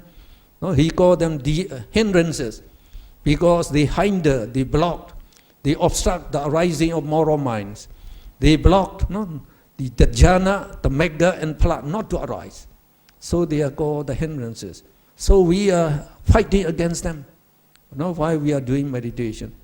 So some people, they say, oh, my mind is always wandering away. How can I do it? And then some say, oh, many thoughts are coming in. Many thoughts are coming in. So you should know your enemies also. So in the art of meditation, we say you should know everything so that you can do correctly. So the 5 hindrances, the worst one is called sense desire. It is that lopha. No, that always takes your mind towards one sense object to another, always wandering. No, where you have enjoyed before, to the cafeteria, to the shopping mall, to your friends, and then to your job. So always wandering. So in meditation also your mind will be going out because of this lopa. And then the next one is this we call eva. Eva is that dosa, anger. Also displeasure. So when you cannot see the in-breath and the out-breath, where is the touching point? I cannot see it. So if you become agitated, that anger, eva will be arising. If you cannot control your mind, then you become a little the angry, also unhappy. So again, the eva will be arising. And then when you get the pain, now so painful, what should I do? No, should I stop now? Should I change? So that is the evil. So when the evil comes, immoral minds arise. As soon as the lopa, the greed arises, immoral mind arises. And if you have some the displeasure at home or in the office, in your job, if your supervisor they blame you for something, you feel unhappy the whole day. You cannot meditate, just your mind thinking about that all the time. So that means you cannot develop. And then sloth and torpor makes you the lazy and finally sleepy. So many people, when we say now close your eye and try to meditate, so they start nodding very soon. And some they are nodding the whole time for 1 hour. So the whole time. So while you are nodding, you don't know anything. You are already half asleep actually. You are not meditating anymore. No moral minds anymore. So some people, so after the session 1 hour is completed, they ring the bell. Then the people get up, so he also wakes up. So he even said, I meditated very well. I don't know even the time is finished. Actually, they are sleepy all the time. And then the fourth one is restlessness and remorse, and worries also. So restless, and make your mind restless. And then vicikiccha, we call skeptical doubt. Now if you have the doubt about the Buddha, the Dhamma, the Sangha, and about this meditation, just as meditation, how can it give light? Can give rise the light? How can it give rise to the great happiness? So how can it give rise to the jhana? So if you are having the doubt, so you are having immoral minds all the time. So these 5 jhana factors, they suppress these hindrances not to arise in the mind. So we say vitakka, why you are trying to apply the mind again and again to the meditation object. It suppresses that the, so which one?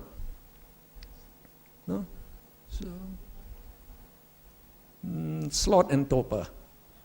So you make the exact effort to apply your mind again and again. If your effort is strong, and this vitakka, it suppresses that sloth and torpor not to arise you. So if you feel sleepy, you have to increase your effort.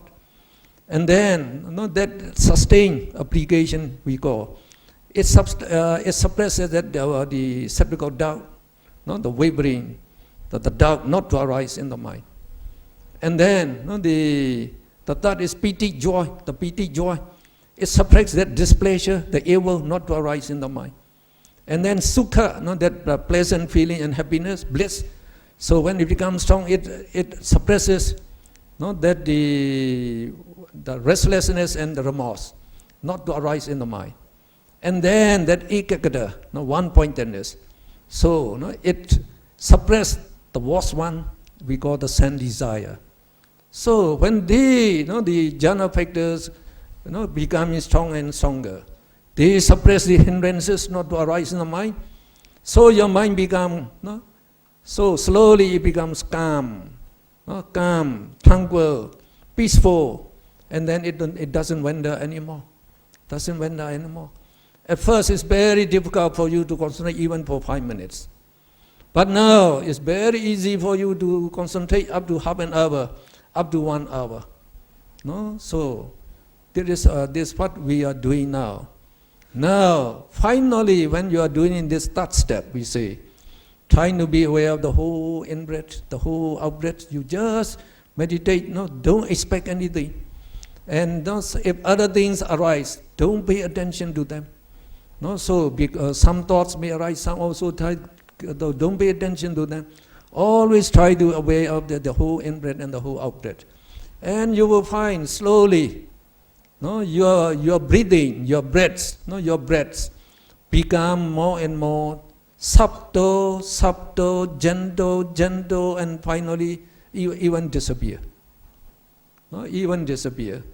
So, no, like in the United States, no, they try, no, to measure, no, the heartbeat, no, the heartbeat of the meditators, the oxygen intake, the carbon dioxide output. So they found also, no, in meditation, no, your body mechanism slow down. As your body mechanism slow down, you need less and less oxygen. So if you need less oxygen, your breathing becomes more and more subtle, gentle, and finally it disappears. So when it disappears, no, so don't get up, don't stop meditation. No, you should be happy. Now you come to the fourth stage when you get that. No, we call your breath has been tranquilized, no, and then it disappears. Then at that time, what you should do is you concentrate, no, you concentrate your attention on that previous touching point. Just keep your mind fixed on that point. No, just by keeping your mind fixed on that touching point there, no, you are increasing your mindfulness and your concentration. Then, as your concentration becomes better and better, you can be aware of the in-breath and out-breath again, but very gentle. But though gentle, try to be aware of it. Now, as you are trying to be aware of it, usually meditation sign will arise. No, the bhavana namitta meditation sign will arise. Now, another thing you should know, the Buddha, no, he described in Aloka Sutta. No, Aloka Sutta, Aloka means light. No, so the Buddha said there are four types of light. He called it the sunlight, the moonlight, and the fire light, including the electric light, and the wisdom light. So the wisdom also produces light, the Buddha said. And then in the another sutta, Pachalayana Mana Sutta, the Buddha again described four types of wisdom light. So he say, the divine eye, Dibhajaku, associate with light. So when you can develop the supernormal power, no? So after you attain all the four Rupavaya jhana and the four Arupavaya jhana, so the Buddha described 14 ways how to practice to develop supernormal power. So you can develop, even now if you try, you can develop divine eye, Dibhajaku. So you can see all over the world. Wherever there you can see in detail. So in the clothes, the iron box, part of the inside you can see. So wherever you look, always lighted, always light. And then the light associated with Aloka Sutta, Aloka Kasina. So that means light kasina. If you meditate by focusing on the sun, at about 5 p.m. At about 5 p.m. you can look at the sun. So the sun will be producing the rays. So we call it aloka. Aloka is the light. So this also kasina. By meditating that, you can develop the four rupavaya jhana and then the four arupavaya jhana. So the kasina meditation are very powerful.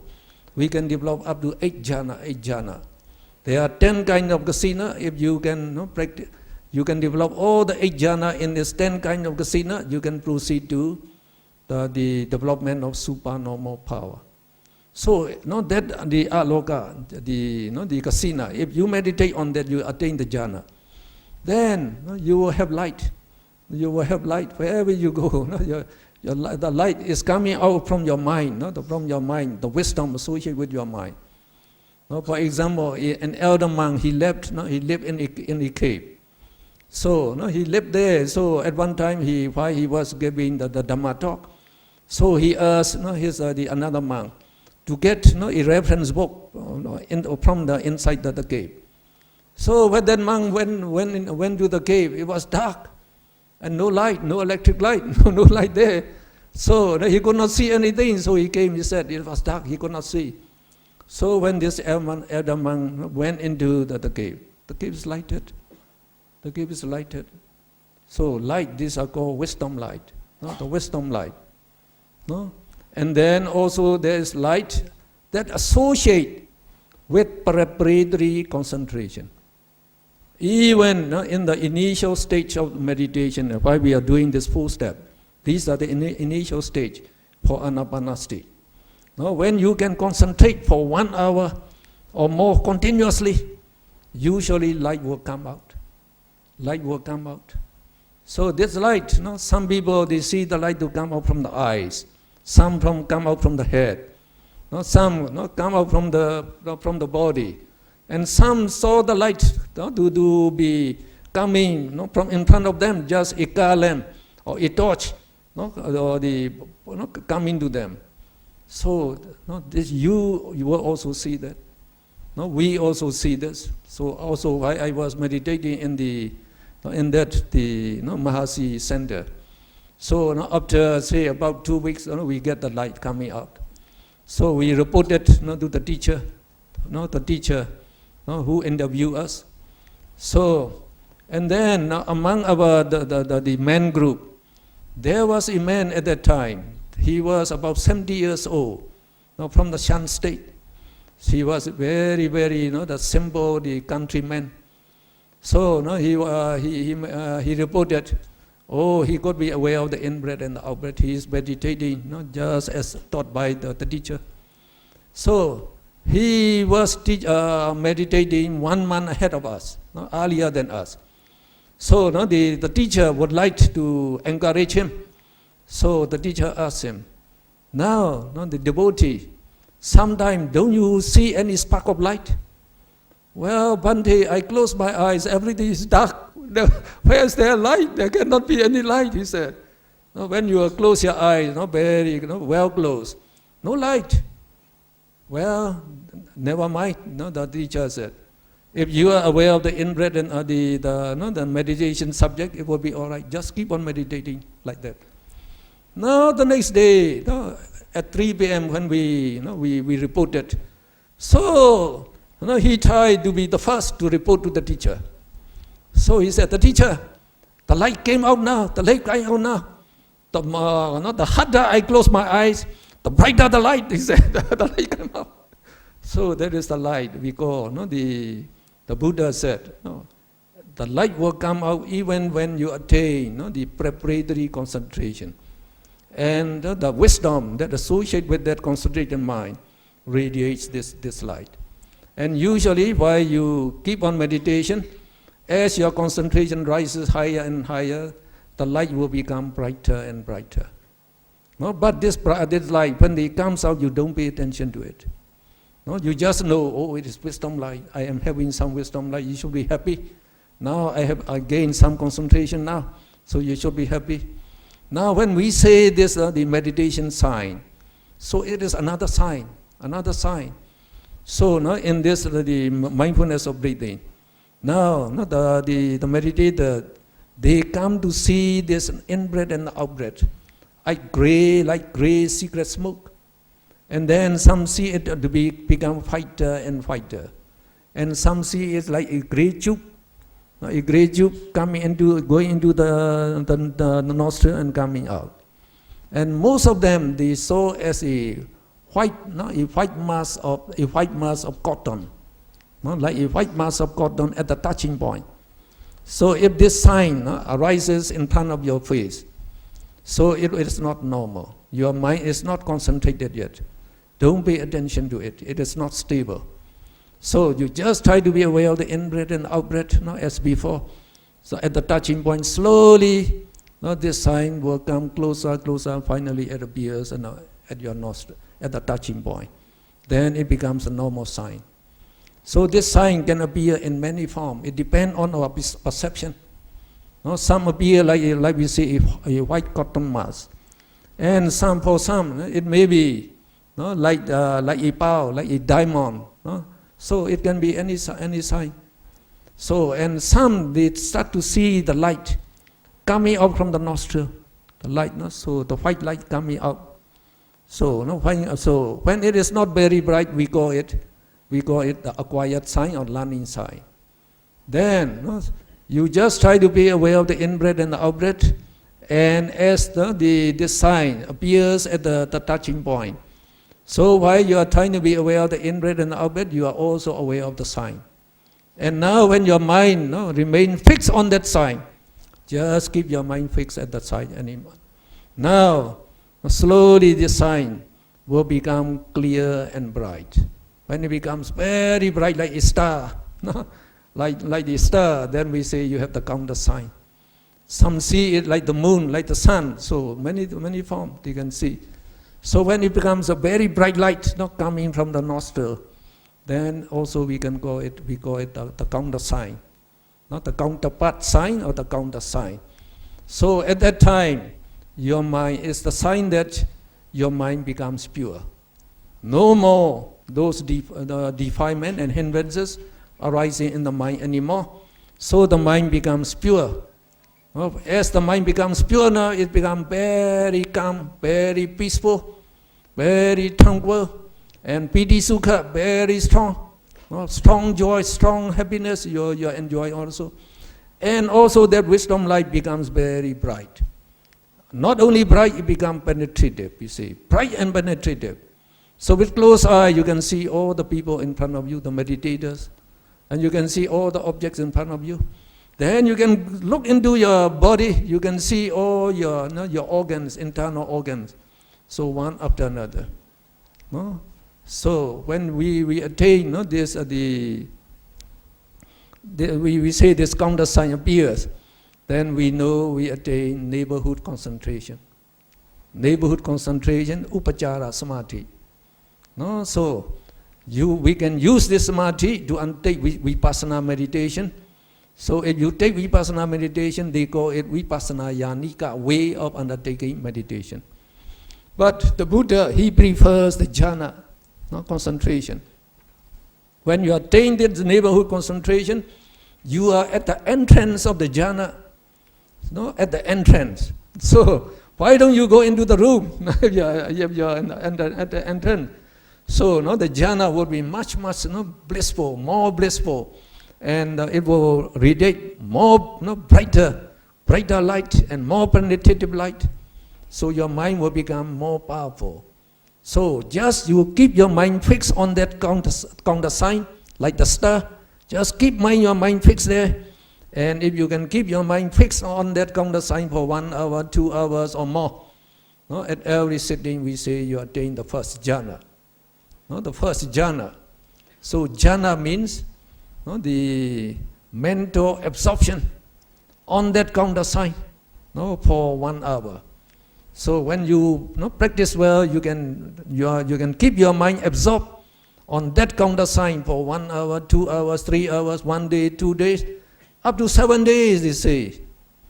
Then you can live very blissfully, joyfully for 7 days at a time. Just imagine, you don't, if you are sitting there, you don't have any pain, no pain, no pain, and no feeling of thirst or hunger. You don't need to eat, to drink anything, and you don't need to go to the toilet. And actually, your 5 sense activities are suspended. You don't hear any sound, you don't know any smell. Only your mind door, the mind activity is open. So you are aware of the counter sign, only the counter sign only. And that great bliss that you are enjoying, you are aware of only that. So we can live in very happy way by practicing this anapanasati. So after you attain the jhana, if we can undertake vipassana, now you can do vipassana very well. Again in the House Center, we hear they teach vipassana in detail as taught by the Buddha. So some people say, can we do vipassana right away? Right away without developing this jhana or the concentration? So we cannot do it. No? So it is described very clearly in the teachings of the Buddha. So you can also understand it by common sense. No? Now, if you don't attain the jhana, how can you see the ultimate mentality, materiality? How can you see penetratively into your mind? Your mind, though, is the life continuum we call. No, it is the life continuum is the consciousness, the consciousness that arises depending on the heart base in the blood of the heart. It is the mind door. No, you see everything in that mind door in this the meditation, actually. No, though we see, we think we are seeing with the eye. No, we are seeing. Actually, what we see is the image that arises in the mind door. In the mind door. So, we cannot see, we cannot know, we cannot see this ultimate mentality, materiality. No form, no shape. No form, no shape. And also in the Ratha Vinita Sutta. So I describe this in my Abhidhamma book as well as in the. We have also published a book. We call it Breakthrough in Samatha Meditation and Breakthrough in Vipassana Meditation. So Paul Shadow and I, we put up these two papers in the Buddhist Summit held in Yangon at the year 2004. We like to let the world know that meditation can be carried out successfully as taught by the Buddha in detail in these the Pauk meditation centers.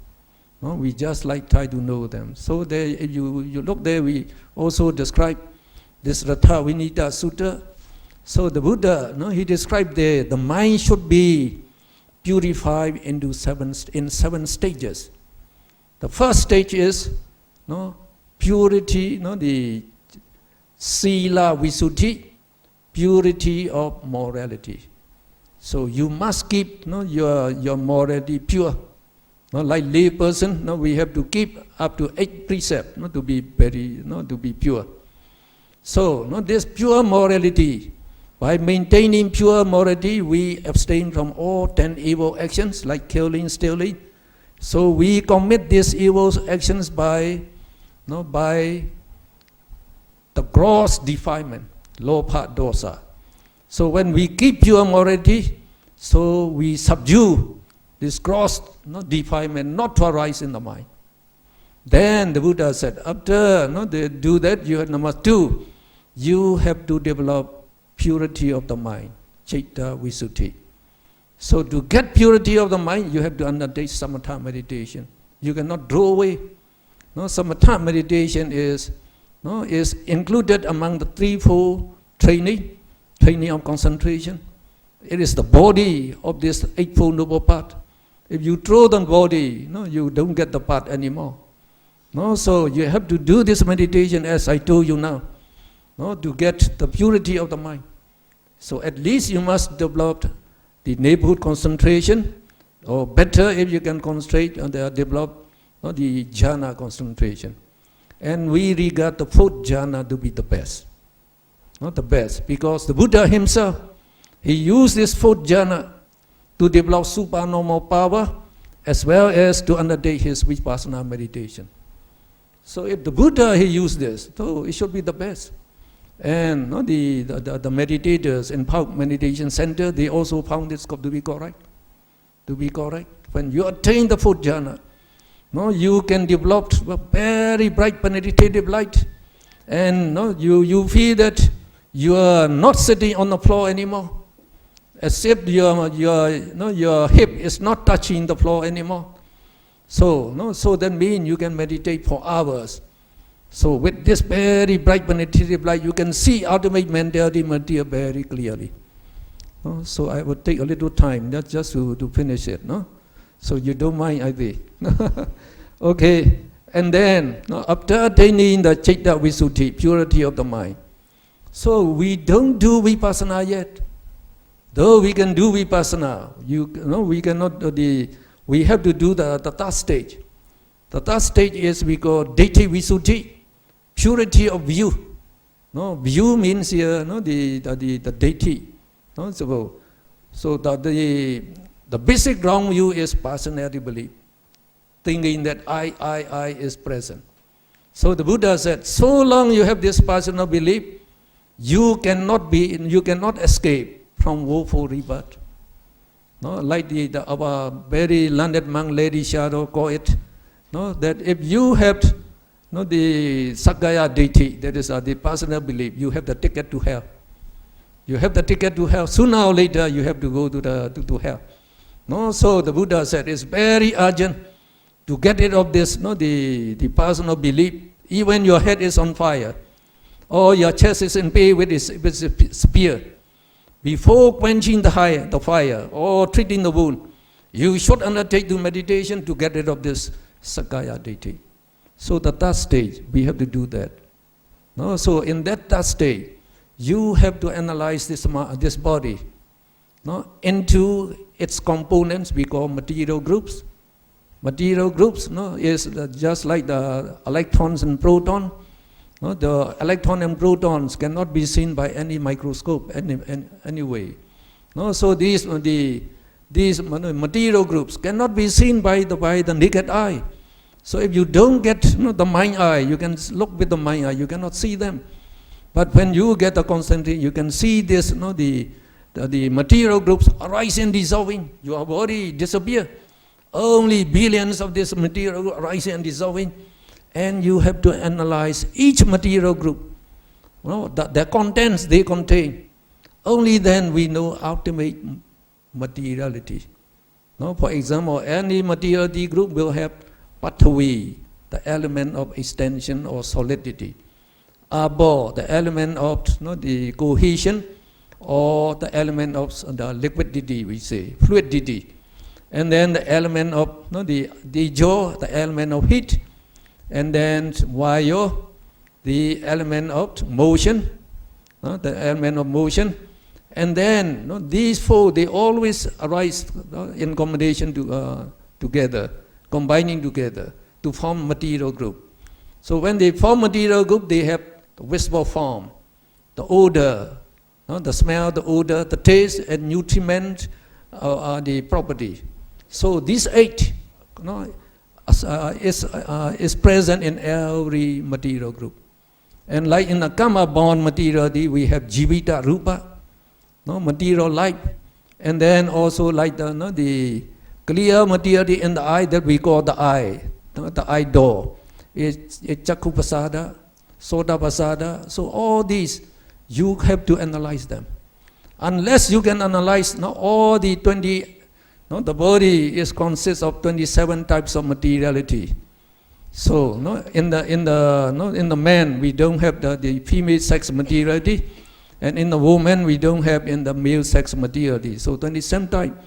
We have to discern all these to know the material aggregate. The Buddha, he described very, very, exactly he said.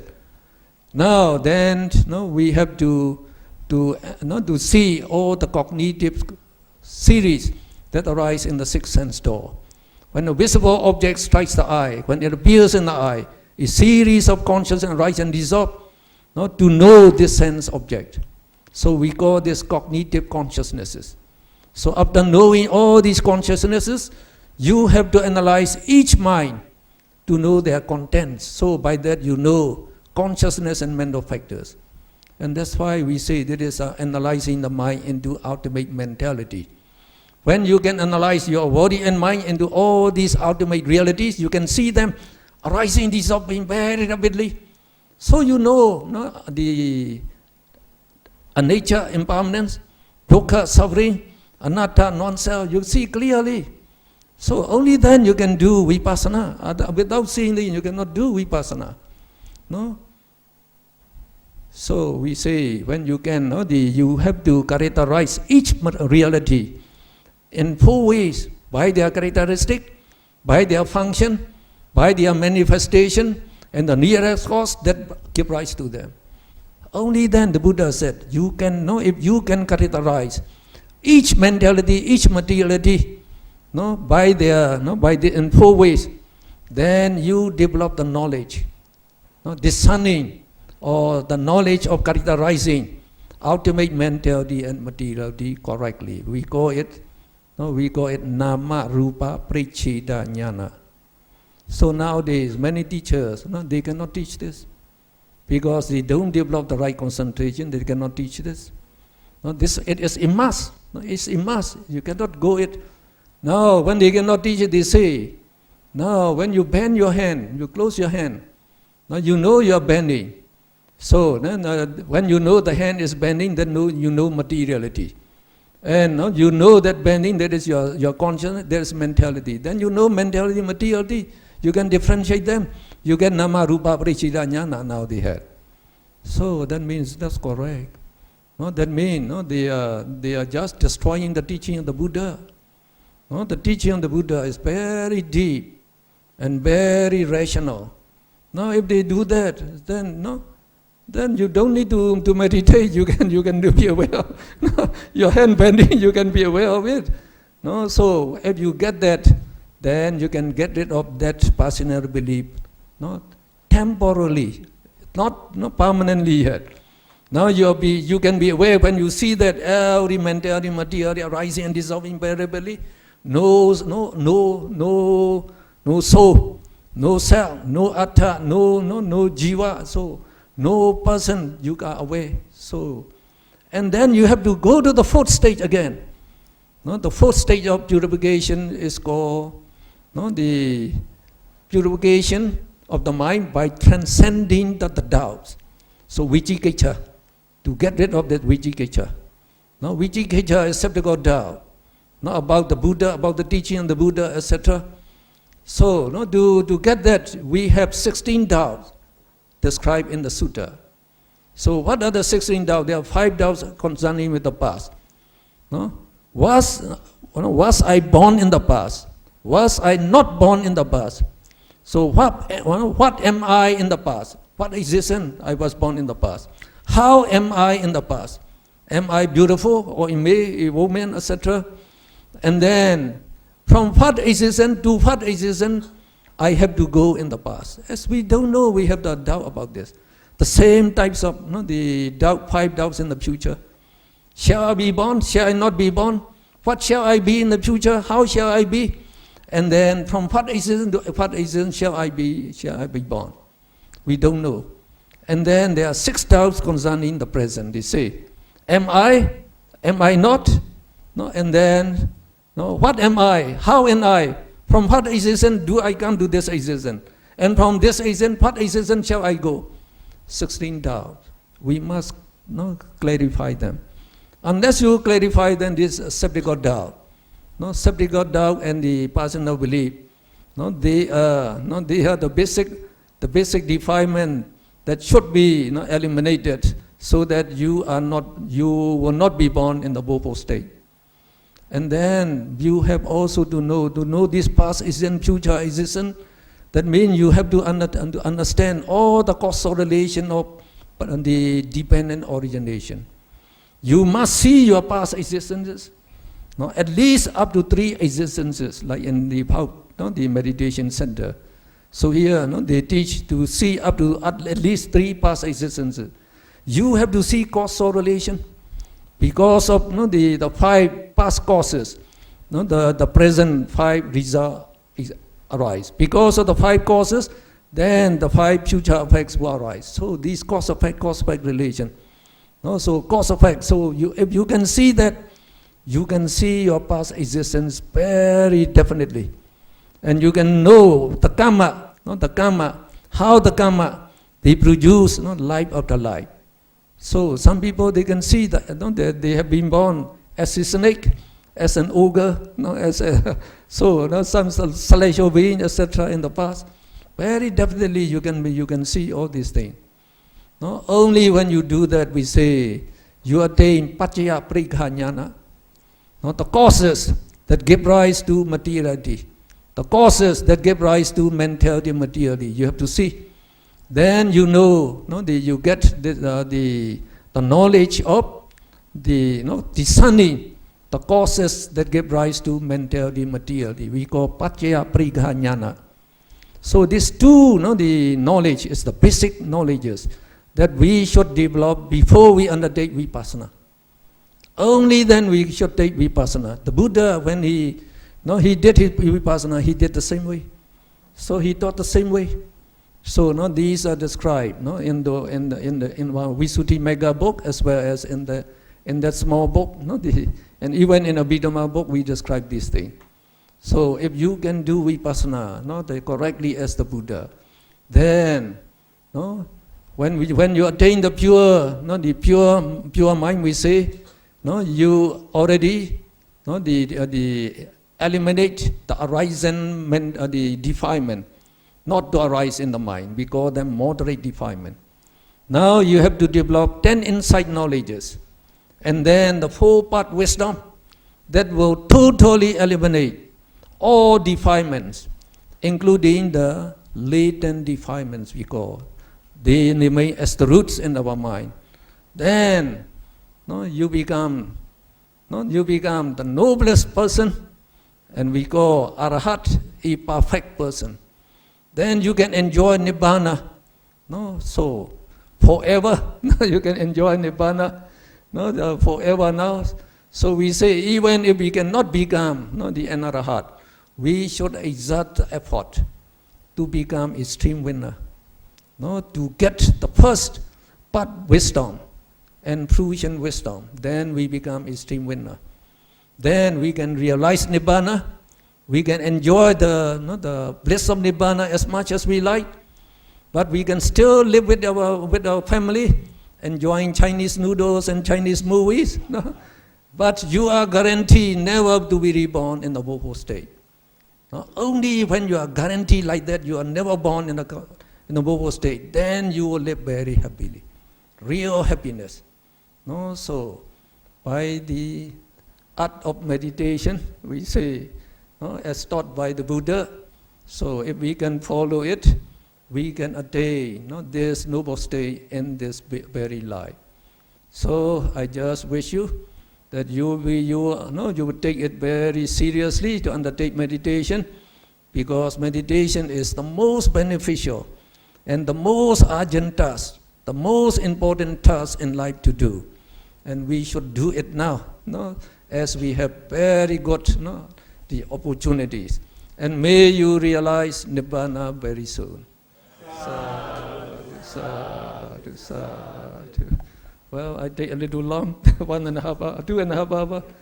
So if you still have the people who have to leave, you can leave. And those who like to ask questions, you can ask. I am available. Those who want to ask questions, raise your hand. The mic here, we pass it to you for recording purposes.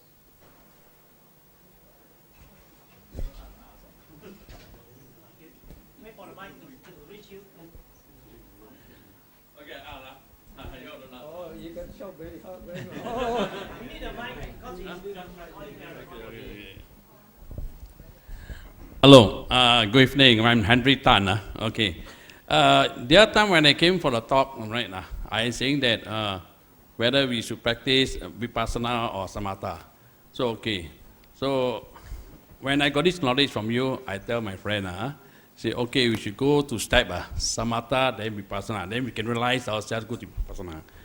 But what you're telling is, what happened is past life, he already got samatha already. He said that his past life, he said maybe his past life already gone to the samatha. So can he proceed with vipassana? He said past life, his past life. So in the past life, what we learned in the past life, we forgot everything now. As you don't get the purity of the mind at present life. You cannot develop that jhana, you cannot develop that bright penetrative light, so you cannot discern, analyze your body and mind to see the ultimate Benderity materiality. How can you do the vipassana? You cannot do. So your past attainment will help you to develop very quickly in this life. You have to undertake this meditation again. Meditation, and then you can develop very fast. If you have attained the jhana, then you can attain the jhana by undertaking in 7 days. Okay, thank you. So the region. Anybody? Excuse me, sir. Okay. Yeah. Before you take the Vipassana, then you are learning the Samatha. Roughly got to take how long for persons who want to master the Samatha before he take the Vipassana? It depends on each individual, and it also depends on the teacher. No, the teaching must be correct. So only if you have the correct teaching, you can develop the right concentration. And also, as we said, each of us depend on our past practice also. If we have done in the practice, then we can develop very quickly. So if not, it would take longer time. So in this life again, when we undertake it, so now when we can develop those the 5 powers, that is the faith, and then the effort, and mindfulness, and then concentration and wisdom. These are the 5 powers. So if your 5 powers are very strong, you can concentrate very well. You will develop the jhana very quickly. Some can develop even in 7 days, some in 2 weeks, some in 1 month. Some it takes 2 months, some may take 1 year, some may take 2 years. So it depends on you, on each of us. Dr. Mon, can I ask you, just now you were teaching us Anasapati, right? Yes. Meditation. Yes. Then you also mentioned about Samatha. Is it the same thing? Yes, It's the same. the same. Oh, but no difference at all. No difference at all. Then why you use Anasapati, then Samatha? I got so confused. So we say the Buddha taught 40 meditation to develop this purity and the right concentration. So in this 40 meditation, Anapanasati is one. It is included as one. So you taught us just now was Anasapati, not Samatha, right? Anapanasati is samatha meditation, undertaking the samatha. The anapanasati to develop the concentration is called the samatha meditation. Oh, then I just want to make clear, because I dare not practice because I'm not sure. Just now you said concentrate on where the distinct point is, right? Yes, But I cannot get it because I breathe in, I would just follow my breath. It's wrong, right? Follow my breath in and out. you should not follow. I cannot, shouldn't. because it's very natural, in and out. In and out is very So natural. you just right? focus around the nostrils and the upper lip all the time. Just you focus there. Don't follow your breath either inward or outward. Just focus there. Focus As there. you breathe in, you have to be aware of the whole in-breath from the nostril. They pass through the nostril. When you breathe out, also the out-breath will pass the nostril. So just by watching the breath from the nostril, so if you know the touching point, it would be, so from that touching point, you can be aware of the whole in-breath and the whole out-breath. But it's very natural for me to breathe in and then.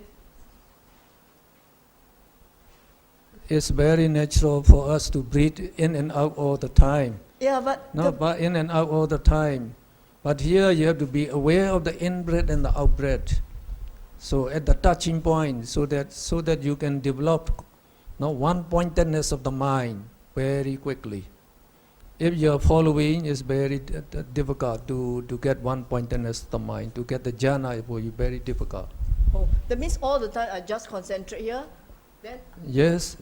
No, you focus your attention on the around the nostril and the upper lip all the time. So if you see the touch, so you just try to be aware of the in-breath and out-breath from that touching point. Keep your mind at the touching point all the okay, time. all right. Thank you.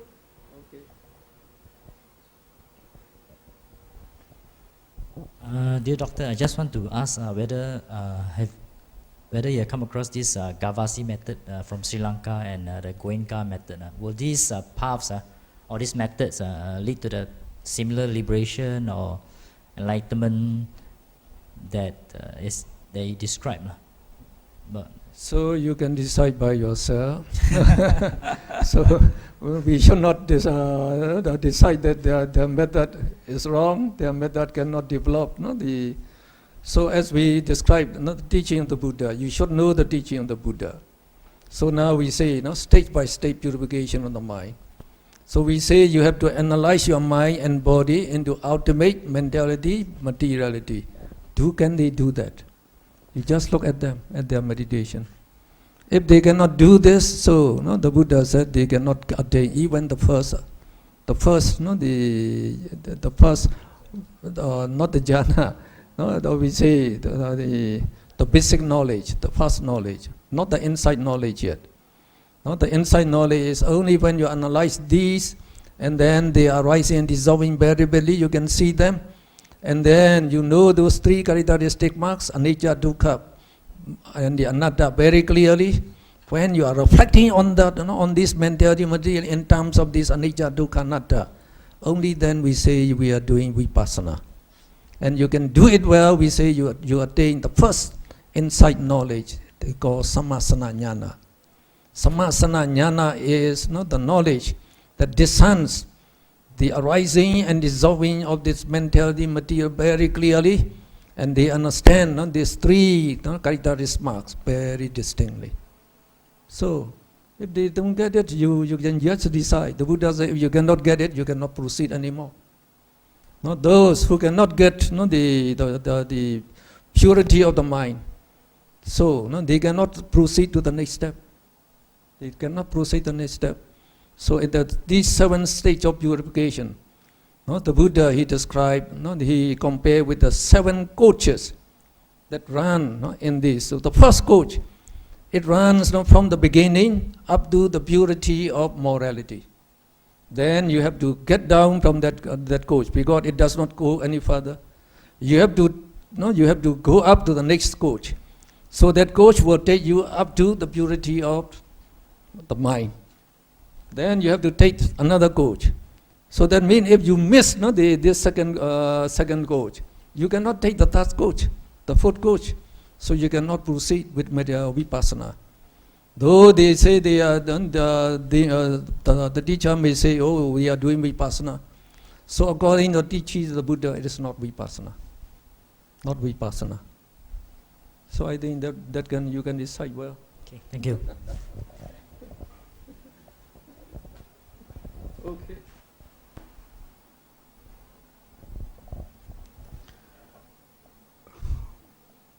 What should I do to start the session in the center?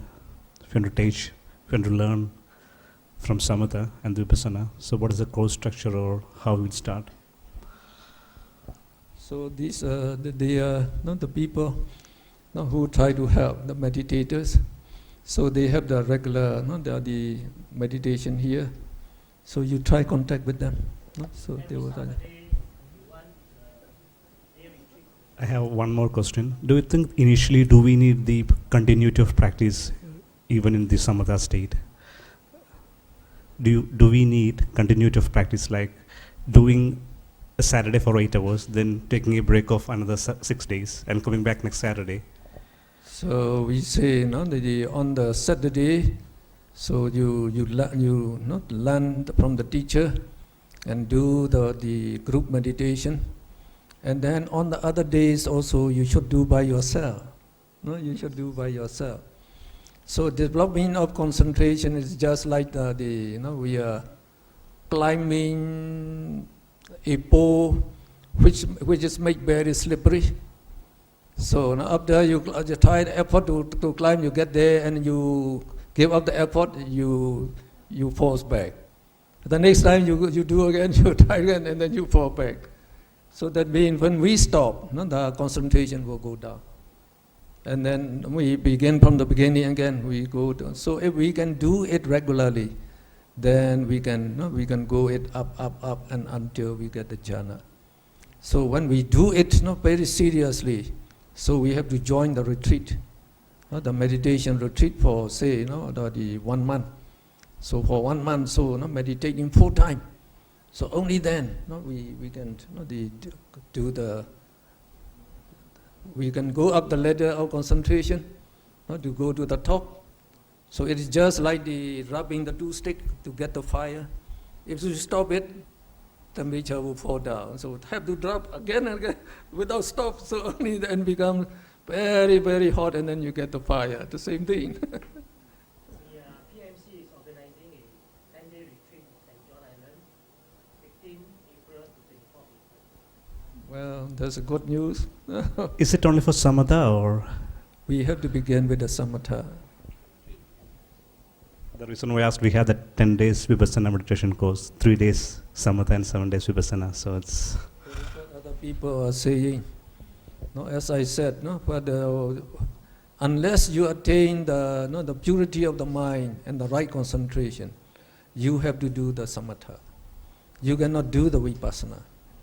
No, they may say, oh, they are doing vipassana, but as I say, it is not real vipassana.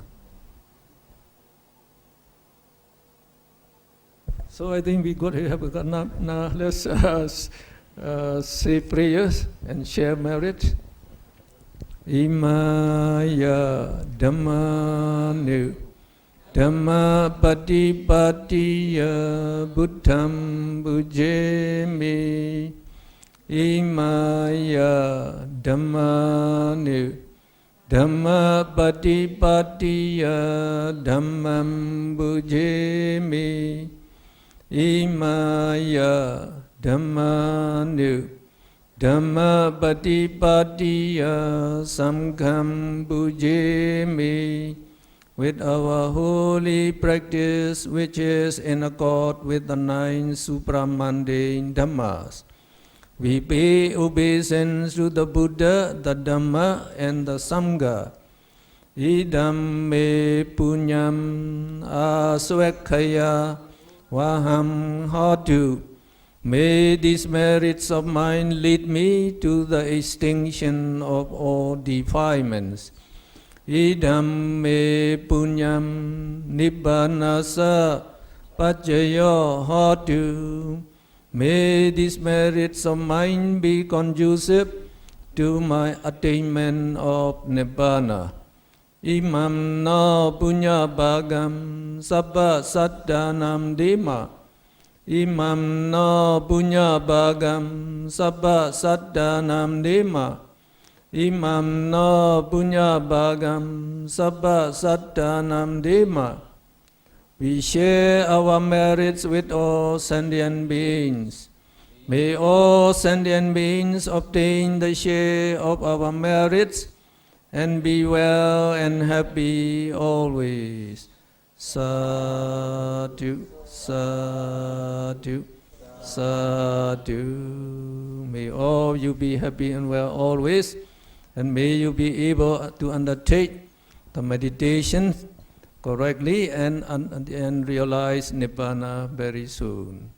Sadhu, sadhu, sadhu.